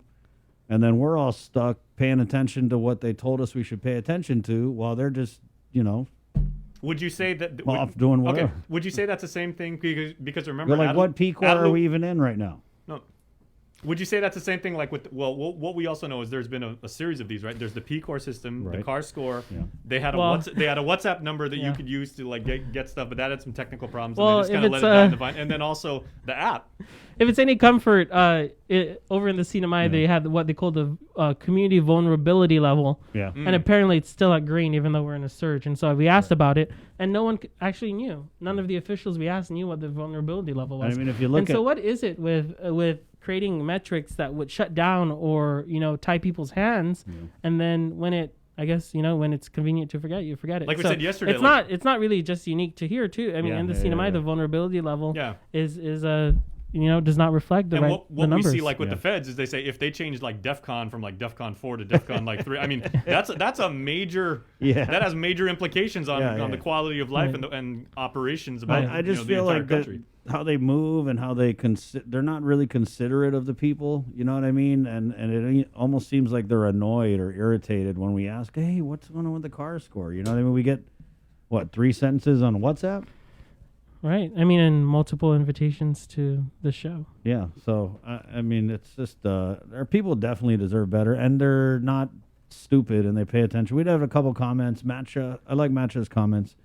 Why place us on a public health emergency if the positives and deaths are ignored and the heart of the governor and lieutenant governor is unethical. Their mentality is to live with it. Remove the public health emergency then. Rosemary LaGuardia, and that is their mentality. I mean, the governor in her address that we just played, no restrictions, stay the course. I mean, that's what I'm saying. In reality out here, why would we want to stay this course when we're reporting 422 positives last night, when we're climbing from 20, 40, 60, 90, 100, 200 cases? Why would any reasonable person want to stay this course? And that's the message you get from the governor, and you get a video that you can't ask a question to, and no one from Adelup will come on here to explain these things. When was the last press conference? I don't know. Is that even a question to ask now? Yeah. Pretty sure they don't got time for that. So, and that's the problem again with these Facebook. Wow. But Rosemary had a comment, because the hospital admissions are low, public health and the administration are no longer looking at the CAR score. It's no longer important. Dr. Berg is now comparing Guam to Iceland. So, yeah, I guess next would be the PCOR system. Are we even adhering to that? Are we? I don't know.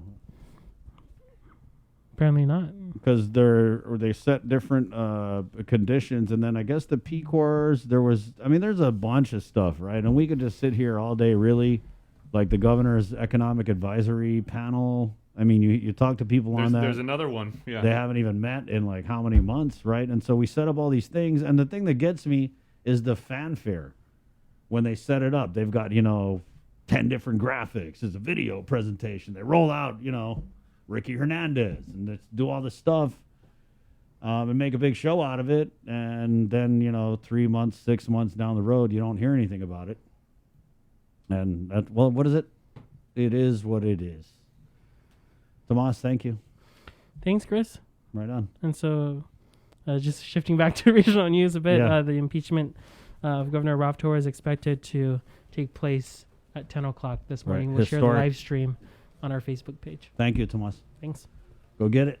Thanks. Right on. 9:18. Let's take a break. Ooh, boy, take a break after that, right, Joe, sir? I know, the high blood. We're going to take my meds. It's 9:18. The show continues next. We're brought to you by Pacific Points, Calvo Enterprises, IT&E, and Jack in the Box on this. It is Wednesday, January 12th, 2022. This is The Link. My name's Chris, and we'll be back. Say hello to the First Hawaiian Bank mobile app, where you get smart insights into your finances so you can make smart decisions with your money. With a daily personalized feed, you can compare your monthly income to spending. That's better. Discover where your money is actually going. You might be surprised. See what's essential and what isn't. The more you use the app, the smarter it gets. With insights from the First Hawaiian Bank mobile app, it all starts with yes.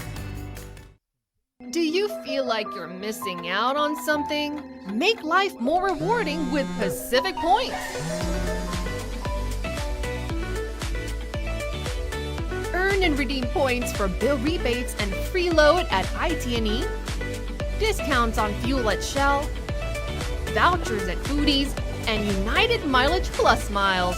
You can even pay with Pacific Points at IT&E, Shell, and Foodies. Pacific Points. Do more, get more. The relationship between Guam and Manila, Philippines is undeniable as we share similar cultural traditions, history, and heritage. With generations of Filipinos calling Guam home, KUAM presents a monthly look at the capital city featuring in-depth and engaging interviews on everything from medical tourism to new business and government leaders. Veteran newscaster Nestor Lecanto delivers Beyond Our Borders. This special program is brought to you by KFC and the Medical City, where patients are partners. GU Self-Storage, conveniently located near the Harmon McDonald's. We offer affordable rates, online payments, and auto bill pay for your convenience. Plus gate access daily from 6 a.m. to 9 p.m. Call us today at 648-7867 for more information. Get the job done the right way by getting the right stuff at East West Rental Center. With years of experience helping builders, we definitely got what you need. Call 646-1463 or visit us in Upper Tumon. Open Monday to Saturday from 7 a.m. to 5 p.m. and on Sundays from 8 a.m. to 5 p.m. Mariana's Irrigation and Landscape Superstore. Stop on by and visit our showroom today. We offer everyday low prices on all major outdoor power equipment like bush cutter, chainsaw, power washer, generators, and more. Need service, repair, maintenance? Well, check out Guam's best superstore, only at Mariana's Irrigation and Landscape, located in Barragata along Army Drive between Submarina and Besta Market. Call 735-7446 for more information. Now shipping to surrounding islands. Mariana's Irrigation and Landscape Superstore.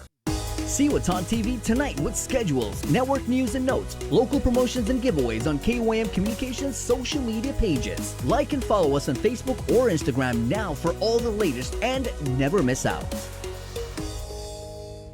Let us know what's up on our KOM News WhatsApp tip line at 671-727-0094. Share information about what's happening in your town, on Guam or the CNMI, and what you want us to know. Reach us on WhatsApp at 671-727-0094.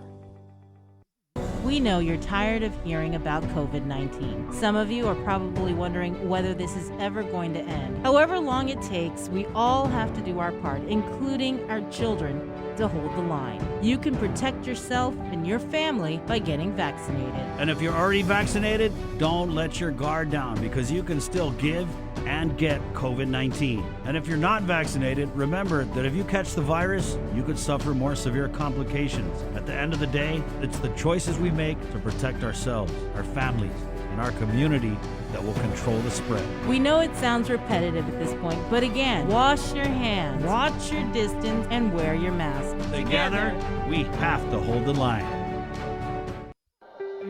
Join KUAM every Wednesday on Primetime for Inside Business. It's our new weekly segment featuring the struggle of Guam's businesses during this global pandemic. We'll hear from industry leaders about the difficult decisions they were forced to make to implement cutoffs, layoffs, and shorten hours just to survive. It's the other side effect of COVID, the island's economic crisis. We'll also feature new businesses that managed to open and thrive during these challenging times.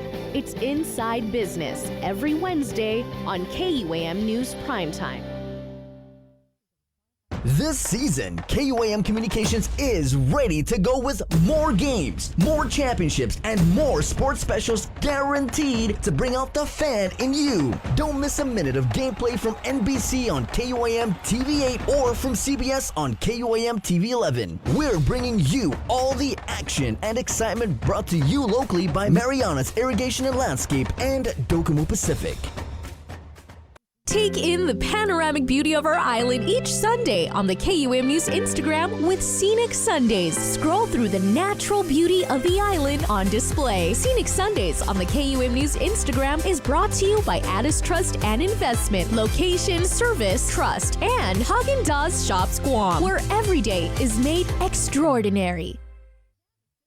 Uno Mixed. We're mixing it up on the last Thursday of every month with a look at lifestyle, entertainment, food, and so much more on the stations, networks, and digital platforms of KUAM Communications. Uno Mixed is presented to you by Docomo Pacific, Better Together, and Pepsi. That's what I like.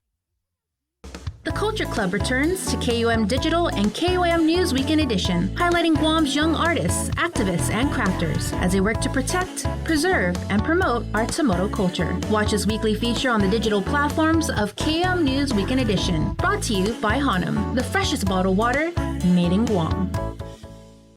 I didn't get screened because I was just afraid of it. I procrastinated. I didn't have any symptoms. I didn't have insurance. I didn't want to know. There were several services that was available to me. I got a mammogram. Colonoscopy.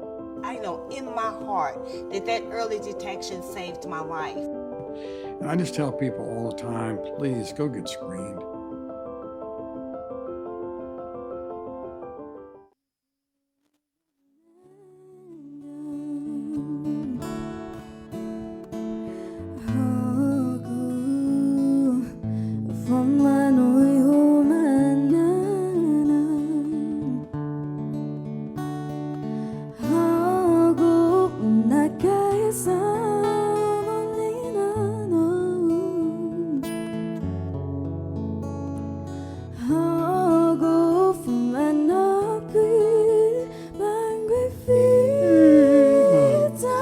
That is. Darn it. Sorry, guys.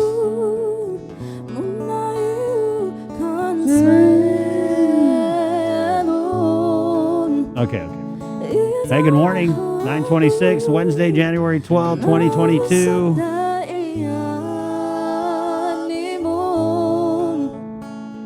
Good morning. Yeah, we were kind of talking about the PCOR system. Rosemary pays attention. The governor admitted at some time she's not looking at the PCOR status anymore. Yeah, they kind of quit mentioning that one. I don't know. You know, my feelings on this public health emergency have really changed over the last few months, right? It's kind of like since the surge, the Delta surge, right, that we did not beat. And now I just feel like the state of emergency, they've abused it so much that we just need to call it off. I don't know. Part of me feels that way. I understand that there's, you know, an urgent need to do things, but I think we can do them in a non-emergency state. I really do. I'm not really confident in all the shortcuts that this state of public health emergency allows, right? With procurement, obviously they've abused the hell out of the procurement, right? I mean, there's just so many red flags with this public health emergency, but the most important red flag should be the COVID. I mean, right? That's what this whole thing is about. And we just played a message from the governor that says even if we have 422 positive cases, it's mostly mild, right? And they're not going to do anything. So is it even an emergency anymore? And guys, you know me, I've got all of their juices running through my body. I believe and, you know, I want to be safe. But it's like think of this. I was thinking about it like last night. Just think of like the state of emergency. It's like a car, right? And we gave the governor the keys of this car, and the lieutenant governor and public health. We gave them the keys of this car, and they just been joyriding with it. And, you know, first it was like, okay, but now it's like, okay, they're off. They're doing, you know, campaign fundraisers in a public health emergency. What kind of emergency is it? If you can have fundraisers for your reelection, it's not an emergency then, I think. At least, you know, it's like we're taking it serious, but a lot of people aren't.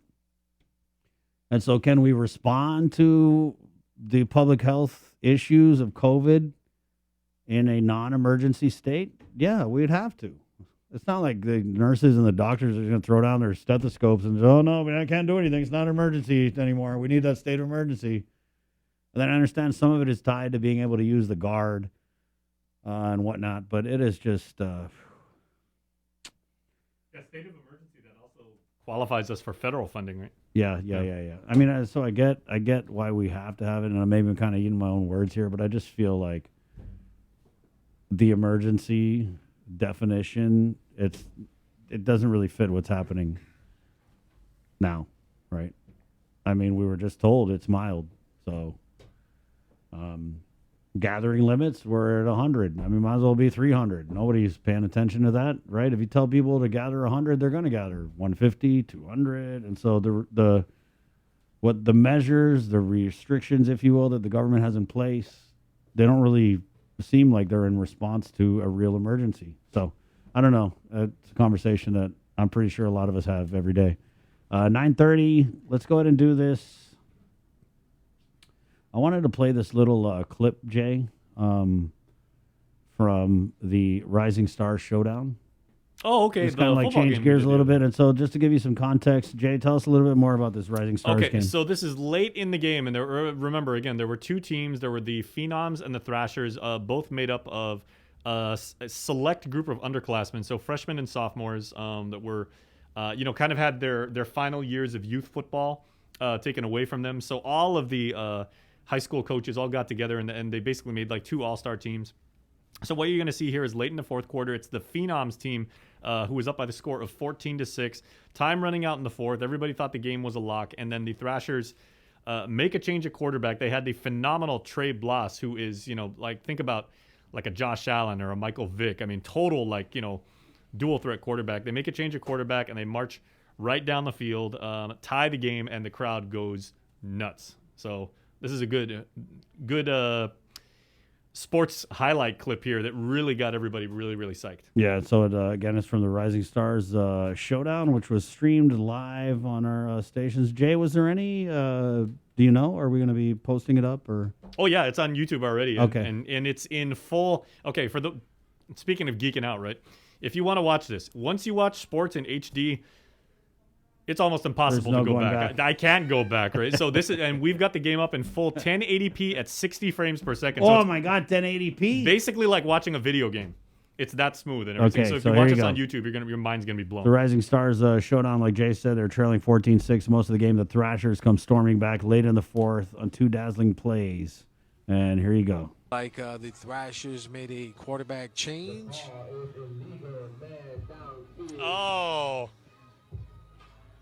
Illegal man downfield is going to negate that great play by the Thrashers. So we're looking at move the ball back 15 feet, but stays first down. So we're looking at 1st and 15 now.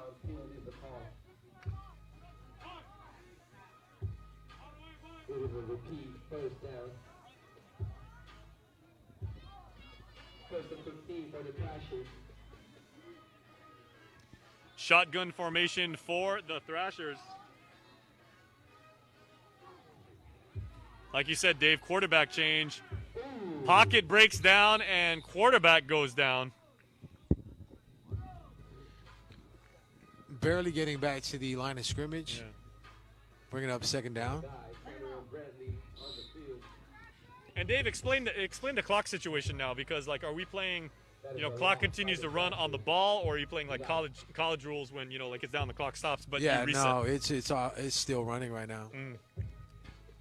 Yeah, so Thrashers really have to. I mean, it's hard to play like a hurry up offense when you're at this level. I mean, everybody watches it, everybody sees it. So many people emulate Peyton Manning and his ability to do that, but it's really hard to be that improvisational like now.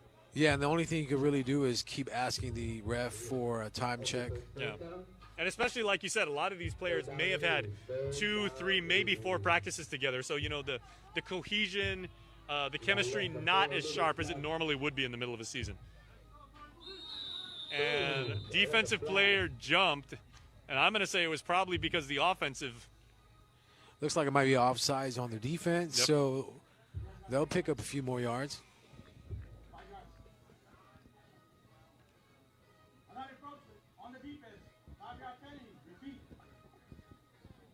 Encroachment on the defense.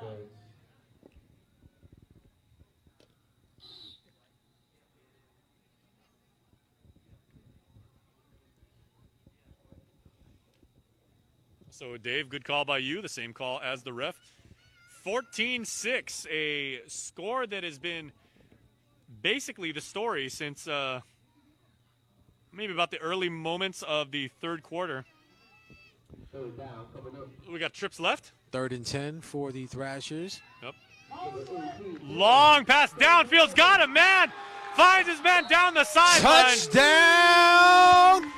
And what did I tell you, Dave, about those Bulldog receivers? Speed kills, and on the board, the Thrashers.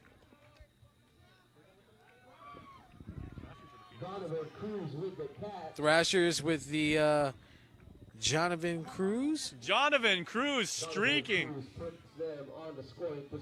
Just mercurial speed. 14-6, 14-6 phenoms. 14-12. Thrashers catching up, so they could tie the game. Thrashers going for 2 Wait, points. So was that a touchdown? Okay. So 2-point conversion now. This is possibly the play of the game. Down the middle, push. And the call Conversion is good. Tied ball game.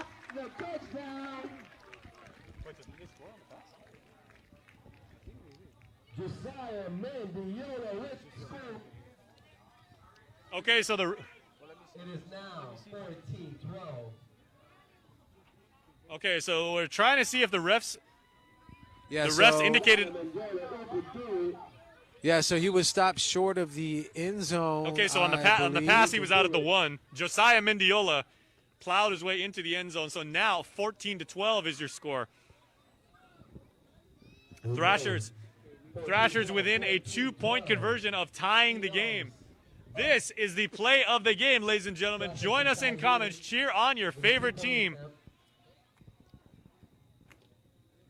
Alumni all over the world, or even the student bodies. You cheer on your classmates as they are doing something here tonight which is truly heroic. In the first ever Rising Stars Showdown, it is proved to be a beauty as we are in the waning moments of the game. And the Thrashers going for the tie. Thrashers going. Molo tying the game for the Thrashers. Jermaine Molo getting in. And Big Mo goes walking into the end zone on a 2-point conversion. 14-14. Score is tied. I heard a Debo, but that's Molo.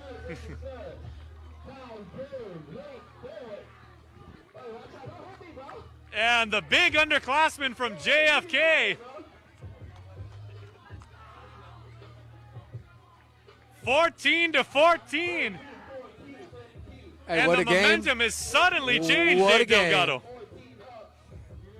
And it just showed the Thrashers went to their passing game in the second half and, able to capitalize on some big catches.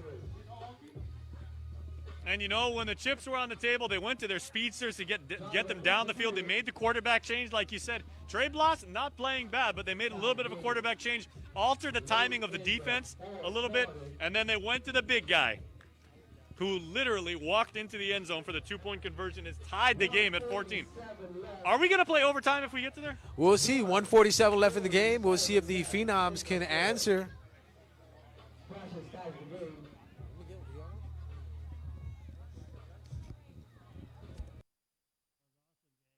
Yeah, that was really, really cool. Okay, and thank you to DJ Joe Sir for the excellent camera work. Joe was literally, 22 feet off the ground? He was on top of the truck. Yeah. And then his tripod. So he went up there. You first scaled up You that. have trouble breathing up that high, Joe? Because the high altitude?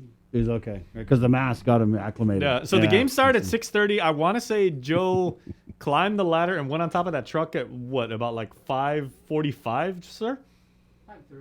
5:30. So 5:30. So Joe was up there basically all by his lonesome for about 2.5 straight hours.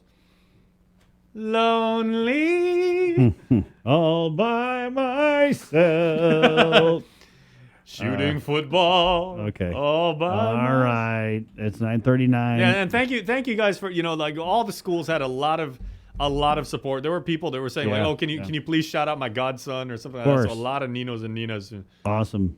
And it's good to see, man, kids playing sports. You know what I mean? It sounds like a cliche, but there's a little bit of a pandemic that we went through. And I said this during the broadcast. I said, if you follow Guam sports, GW Field in particular is hallowed ground for so many people. I mean, not just for the Geckos. I mean, I've seen a ton of championships the Purple there. Rain. Yeah, for the Relay for Life happens there. Greatest high school player I ever saw during my time, the great Danny Cepeda for GW. Yep. Absolutely torched my Sanchez Sharks. I think he had 260 yards receiving or something like that, 4 touchdowns.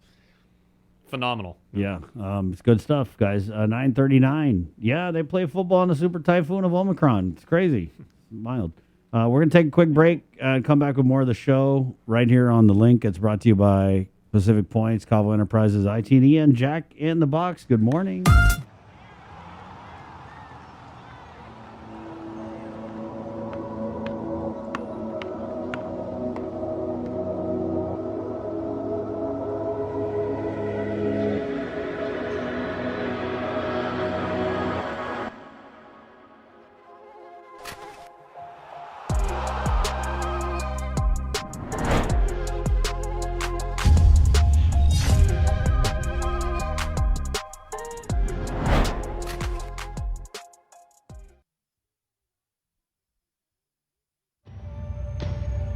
Listen, watch, and learn from the daily Chamorro news updates from KUAM News. Catch them on the link during the 8 o'clock hour, streaming online on Isla Radio, or on the KUAM News YouTube channel for your convenience. Tune in and stay informed, all while preserving our precious culture through the daily use of our native Chamorro language. Chamorro news updates are brought to you by your familia at First Hawaiian Bank. Let us know what's up on our KOM News WhatsApp tip line at 671-727-0094. Share information about what's happening in your town, on Guam or the Sinamai, and what you want us to know. Reach us on WhatsApp at 671-727-0094. The KUAM Podcast Network is back and on demand, featuring a great variety of podcasts from our island and region, including culture, lifestyle, awareness, crime, politics, commentary, comedy, and entertainment. Available on most streaming platforms. The KUAM Podcast Network. Subscribe and listen now.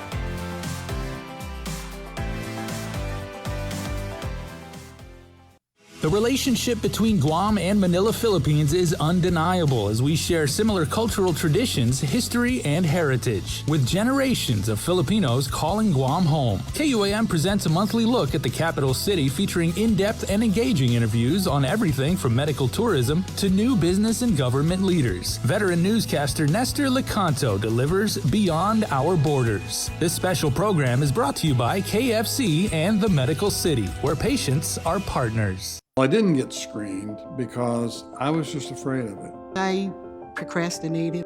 I didn't have any symptoms. I didn't have insurance. I didn't want to know. There were several services that was available to me. I got a mammogram. Colonoscopy. I know in my heart that early detection saved my life. And I just tell people all the time, please go get screened.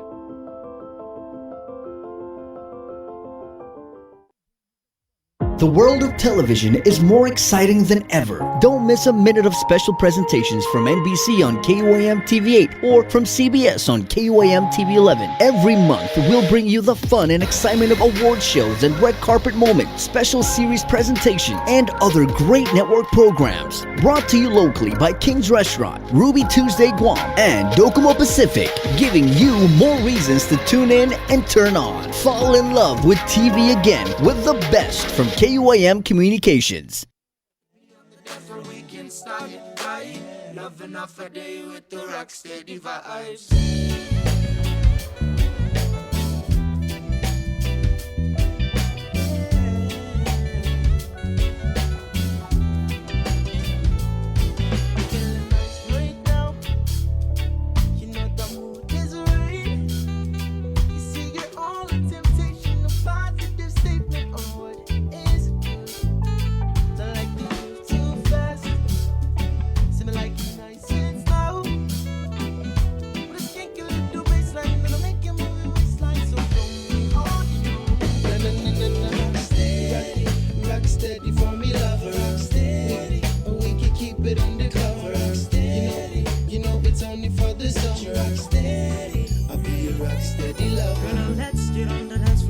Body left and right. Oh, just so close and girl, I hold just so tight. Feeling on your curves and all over your waistline. I'll show you how I'm feeling tonight. Girl, you know you got me in the trance. So hypnotized by the way you dance. Oh, you got me feeling like I have no chance to be you. Good morning. Question for you, sir. Yeah, Jay. When was the first time you actually heard the term rock steady? Ever since way back, Bob Marley. Does it go back that far? Like Yeah, there's a whole genre of reggae called Bob in the rocksteady. 70s? Yeah. Oh, I didn't. 60s, bro. Oh, okay, first time I heard it was it Morris Day and the Times? And the Time? The Whispers. And we begin to rock. Steady rocking all night long. How many times have you spun that one, Joe, sir? I looked at you every night. You were looking tired and faded. What? I don't know. So you're looking tired and faded? Yeah. Whoa, that's not how you talk to women or men. It's like, gee, hello, miss. I'm wondering, do you know how to read? Unless you're Chamorro. You just don't notice how direct Chamorros are?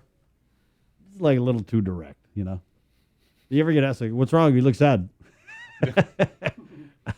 Funniest thing, a Chamorro got when I was at St. Anthony's, right? I was totally not staring at his chick, right? Hey, bro, you're really skinny. You're smoking meth? Yeah. But I just That's happened what to I be call Chamorro tact. at Mass when I was going to St. Anthony's, right? Yeah. This one other guy thought I was like looking in his girlfriend's general direction. Oh, man. And he turned around, he's like, hey, bro, don't let me deck you. And I just said, I was like, okay, I won't. Yeah. And he's like, why are you talking smart? Yeah, it's not going to be consensual. You don't have my consent to deck me. Don't make me let me deck you. Right. So you like looking at people's chicks? Is that what No, you're saying? I was like, I think I was looking up at the. That's the tough. Do people still do that? That was something when we were growing up. Well, look at other people's No. I'm chicks. just saying you don't need to look at anyone's chick because nowadays you go on social media and you can see every aspect of their life. You can see their dog and Well, it's funny when I guess in a way social media has really curbed the violence on the island. when I started at KUAM, right? Maybe after a couple of years after I'd been anchoring, I was Yeah. over eating at Shirley's, and one guy actually asked me that. He's like, hey, excuse me, bro, were you staring at my chick? I'm like, oh no, sir. Apologies. He goes, yeah, why not? Why not? She's ugly. No, he goes, she's sharp, huh? Yeah. I was like, well. And then by that point, it's like, okay, you're damned. It was like, Yeah. I was like, well, she is quite, she is quite lovely, sir. All right. Thank you. Good morning. Yeah. I mean, back in the day, you remember hearing about a girl and so-and-so from like another village. There was just no way to like, you would have to basically stumble upon them. Right? You know what I mean? Get creative in your stalking. I'm just going to stop talking about this. It was a vibe. You had to be there. 947. Jay, booster, testing, all that stuff. Yes, testing. Please go get tested. Even if you have no symptoms whatsoever, if you think you may have been exposed to someone who may be positive. See what we're doing here? It's please go get tested. But also, what you have to do, you have to make an appointment. So the website you want to hit is tinyurl.com/COVID stops with me. That's going to take you to an Eventbrite driven page. It's very, very easy to set up a appointment. The times that they are available. Now, the governor did confirm 8 to 12 and then 1 to 3. So there's 6 hours in the day when you can go and get the job done. So please go get tested. No more than 4 to a car. Please bring a photo ID so they can verify you and then contact you when they'll let you know like what your test results are. So only at Teason right now from 8 to 12 and then 1 to 3. And again, you do need an appointment. The only little caveat there is if you're getting tested for travel, they will not entertain you. Yep. So you got to go to your private clinic for that. If you would like to get a youngster vaccinated, first shot, second shot, booster, you can do so up at DL Perez Elementary School up in Jigo when you're on the road to Marianas Terrace. That's happening today from 3 to 6. And then same time tomorrow over at Finnegodzin Elementary School. Yesterday was Estumbo. Yeah. They had the turnout yesterday at Estumbo was over 100. That's not bad. So so the 119. The after-school vaccination program. They require you to bring some documents, right, Jay? Yes. Oh, okay. I stand corrected. Finnegodzin tomorrow, 3:30 until 6 p.m. Okay. So there's a little 30-minute difference. What you have to do is a parent or legal guardian. You have to bring the birth certificate of the minor that you're accompanying. You have to accompany them. That's a big thing. If you're letting a little 11-year-old drive your car, then that's a completely different matter. I drove at 11. Yeah. Have you been driving since 11? Well, I drove at 11. I've been driving since 13. Wow. Talk about another thing that a lot of us Guamanians did, right? Yep. All right. The parent or legal guardian must have their own photo ID, and you must provide proof of legal guardianship if you are in fact the guardian. What is the 18th? That's next Monday. Today's the 12th. So starting next Tuesday, Wednesday, Thursday, right? Tuesday, it's going to be at Price Elementary School in Mingilao from 3 to 6 p.m. That's the vaccine for all Guamanians 5 and up. Upi Elementary, the next day, that's on a Wednesday. And MU Lujan Elementary School in Barragata on the 20th from 3:30 until 6 p.m. Thank you, Jay. 9:50. Let's go to New Cover Me, which is brought to you by Burger King and Docomo Pacific. Remember, drive-through Mondays at Burger King. Every 10th car gets a free Whopper. In the meantime, You can go and get the Italian chicken sandwich. I saw something on Twitter that cracked me up. Some lady tweeted something like, Burger King chicken fries got me in a chokehold. That's it. They're great. I love the chicken fries. It's funny how that sentiment always changes from year to year. It's like, okay, well, it's a vibe. Yeah. It's the bomb. It's fire. It got me in a chokehold. Got me in a chokehold. It's a new one. It's 9:50. So cover me. Jay, tell us a little bit about this clip. These are the dingas, right? Yes. So these are the. Thank you. I was trying the to Harvard dingas. Yeah. So these are the Harvard dingas of Tinian. Well, did you ever think you would hear those words out loud together? Here's the thing, though. They got into Harvard, but they have not yet committed. Oh. That they're going. So once you get into Harvard and you still like, let me think about it because I've got hold choices. on. You know, yeah. Yeah. So this is Isa and Cielo, the two lovely young ladies from Tinian, like Tomas introduced you to last week. They're both performing musicians, as you're just going to see, and then they both got into Harvard together. I haven't accepted yet because, Yeah. But let me think about it. I'm still waiting on MIT, and I'm giving Caltech a couple more days. Yale's on the other line. 9:51. It's Cover Me, brought to you by Burger King and Docomo.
I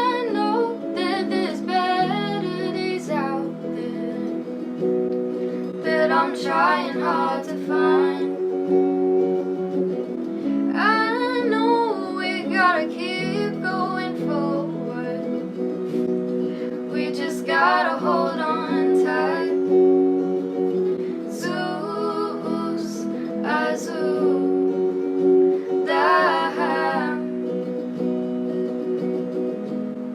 I loqui Zeus, Azul,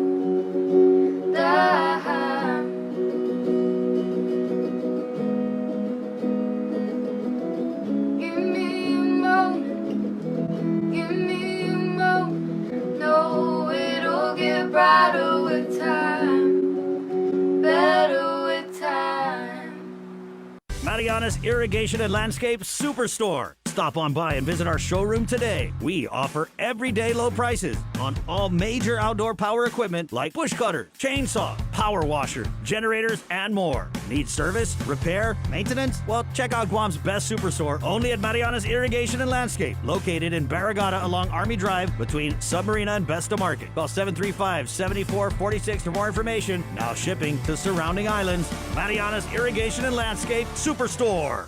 Get the job done the right way by getting the right stuff at East West Rental Center. With years of experience helping builders, we definitely got what you need. Call 646-1463 or visit us in Upper Tumon. Open Monday to Saturday from 7 a.m. to 5 p.m. and on Sundays from 8 a.m. to 5 p.m. GU Self Storage, conveniently located near the Harmon McDonald's. We offer affordable rates, online payments, and auto bill pay for your convenience. Plus gate access daily from 6 a.m. to 9 p.m. Call us today at 648-7867 for more information.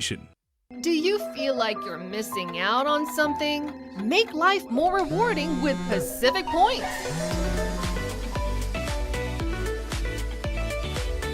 Earn and redeem points for bill rebates and free load at IT&E, discounts on fuel at Shell, vouchers at Foodies, and United Mileage Plus miles.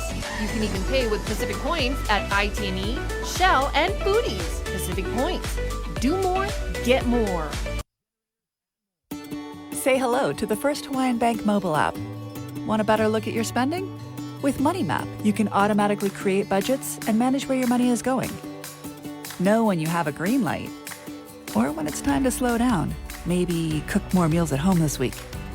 Set your goals, track your progress, and find your way to exactly where you want to be with Money Map from the First Hawaiian Bank mobile app.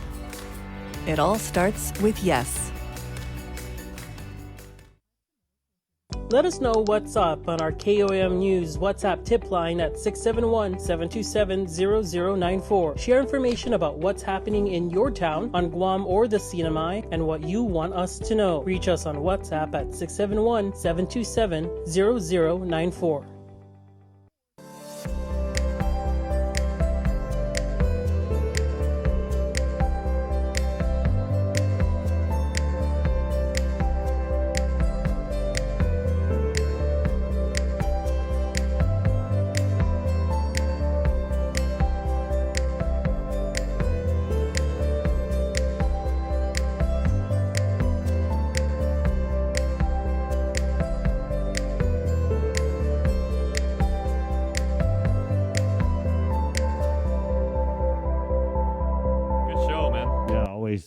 Be safe, my man. Yeah, you too. What do you got going on? Well, today's the day when we tape the Feed Me Fridays. Yeah, right? So I got that going on. How about you?